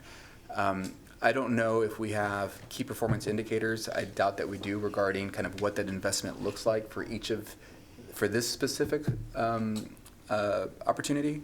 But we can maybe get together and maybe identify what those could look like, if that would be helpful.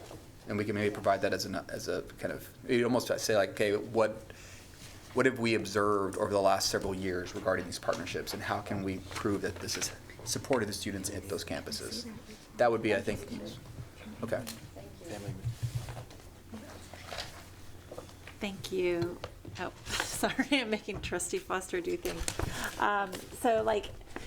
Trustee Zapata, I think the trustees recently received the Family Resource Center Impact Report from Austin Voices.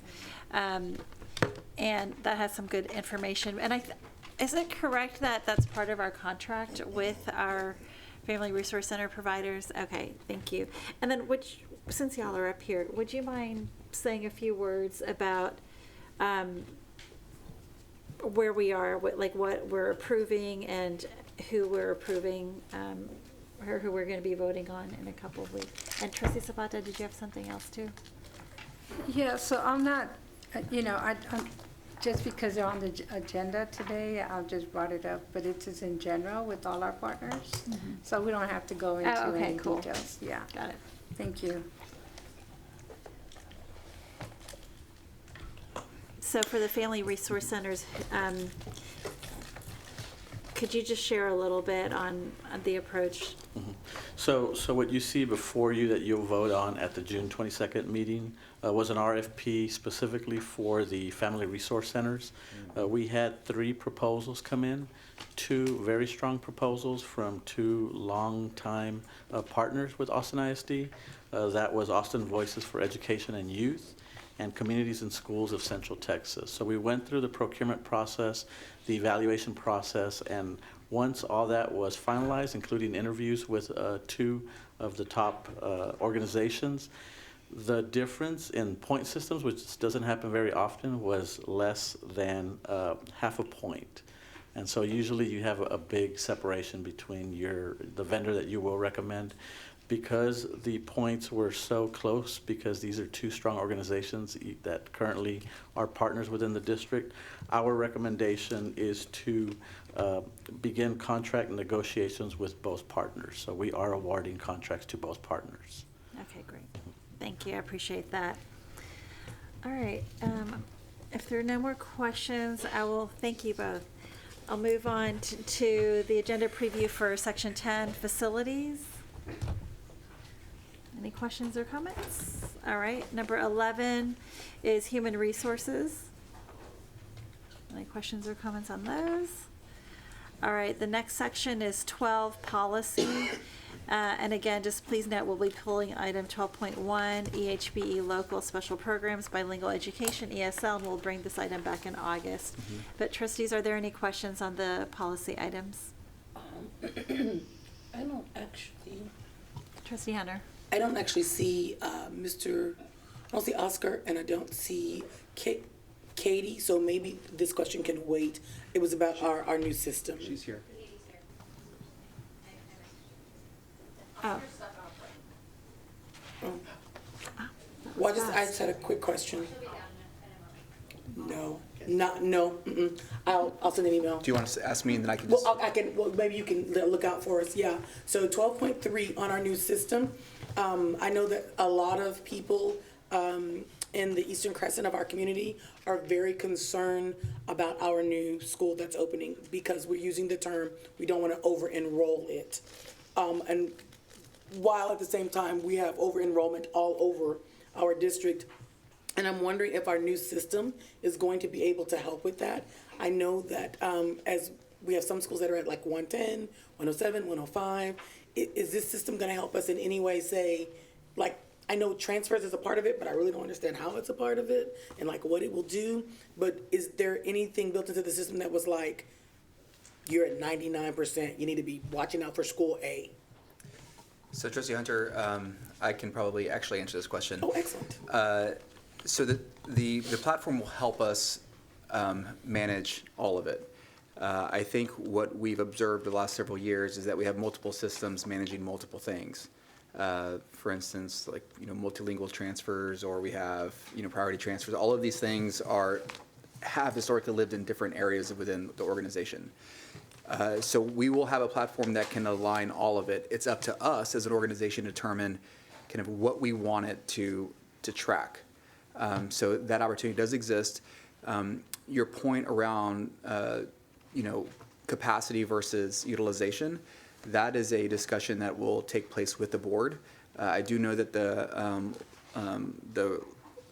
planning committees, the long-range planning committees, as well as the Equity Advisory Committee has made some recommendations regarding policy and kind of what to track and then what to do once you begin to encroach on one of those kind of thresholds, whether it's 110% or 85%.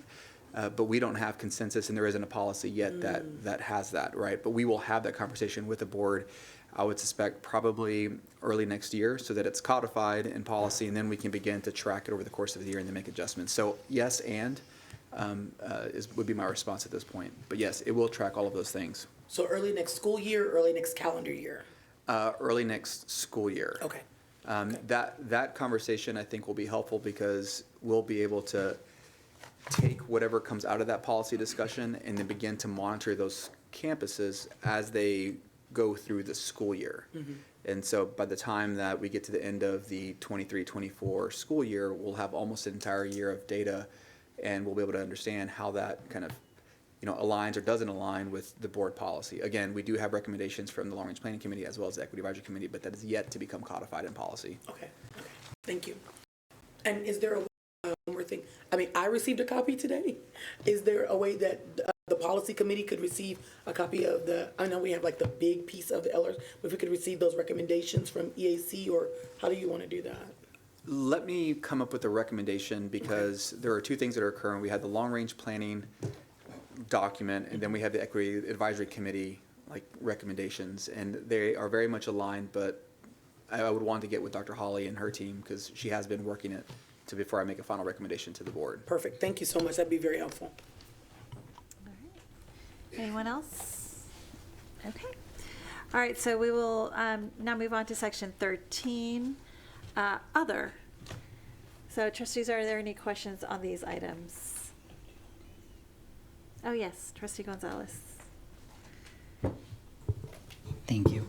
On 13.3, are avid tutors included in the new minimum wage that the district has just passed or is going to pass? I'm seeing nods, but I'd like to have Chief Hosek respond to that. Good evening. Yes, sir. We are actually right in the middle of adjusting all of our compensation rates based on the breadth of the compensation package. So we go and we adjust our hourly rates as well. And we're happy to do that. Okay, cool. Thank you. That was my only question. Thank you. That's a great question. Easy one. All right, anyone else? Okay. All right, and I guess that's it for our regular agenda preview. So we will now recess the open meeting at 9:23 p.m. and move to executive session pursuant to Texas Government Code. Am I forgetting something? Okay. Texas Government Code sections 551.074, 551.072, 551.073, 551.087, 551.076, 551.0821, and 551.071. When we are finished with the executive session, we will briefly return to the open session to take action on transfer appeals and to formally adjourn the meeting. The action and adjournment will be recorded and be included in all replays of tonight's meeting. So thank you so much for joining us and have a great evening. We are back in open session at 11:31 p.m. So do I have a motion on agenda item 16.1, the transfer appeal on behalf of CC? Yes, I move that we affirm the decision of the superintendent regarding CC and deny the relief requested. Is there a second? Second. All right, thank you. So we have a motion by trustee Boswell, second by trustee Zapata. Is there just any discussion? Yes, please. Yes. trustee So as a new board member voting on transfer appeals for the first time, I just would like to make a statement that I am extremely grateful for our families who are choosing AIC schools, and in particular those families who are identifying a school that best matches their family's needs and is fighting to be at those schools. And I think it's that's a real testament to the family's advocacy for their children, and it's also a testament to the power of our schools. It is my hope that we will continue to find ways to expand access for schools that people want to be at, and that we continue our path to making sure that every AIC school is a school that people want to be at. So with that said, I am also keenly aware of the limitations that we have in terms of space capacity and the importance of our fairness regarding waiting lists and creating equal opportunity for people to have a chance at the school they choose to. So it's a tough decision around these. I would like to be able to say yes to everybody who wants to request to be at a particular school, but I'm also keenly aware of the limitations we have on that. Thank you, trustee Kaufman. Okay, so we have a motion to affirm the decision of the superintendent and deny relief by trustee Boswell, second by trustee Zapata. We will now vote. All those in favor, raise your right hand. Okay, the motion passes unanimously. We will now move on to 16.2, the decision. Do I have a motion on agenda item 16.2, the transfer appeal on behalf of student GZP? Yes, I move that we affirm the decision of the superintendent regarding GZP and deny the relief requested. Is there a second? Second. Is there discussion? Okay, having a motion by trustee Boswell to affirm the superintendent's decision and deny the relief requested. Second by trustee Zapata. All those in favor, raise your right hand. The motion passes unanimously. All right, do I have a motion on item 16.3, the transfer appeal on behalf of student OG? Yes, I move that we affirm the decision of the superintendent regarding student OG and deny the relief requested. Okay, is there a second? Second. All right, is there discussion? All right, having a motion by trustee Boswell to affirm the decision of the superintendent and deny the relief requested, and a second by trustee Zapata. All those in favor, raise your right hand. The motion passes unanimously. Thank you very much, board members. All right, so now we have a motion to adjourn the meeting. So Secretary Boswell, do I have a motion to adjourn the meeting? So moved. All right. Okay, having a motion by Secretary Boswell and a second by trustee Zapata to adjourn, all those in favor, please raise your right hand. The motion passes unanimously, and we are adjourned at 11:35 p.m. Thank you very much.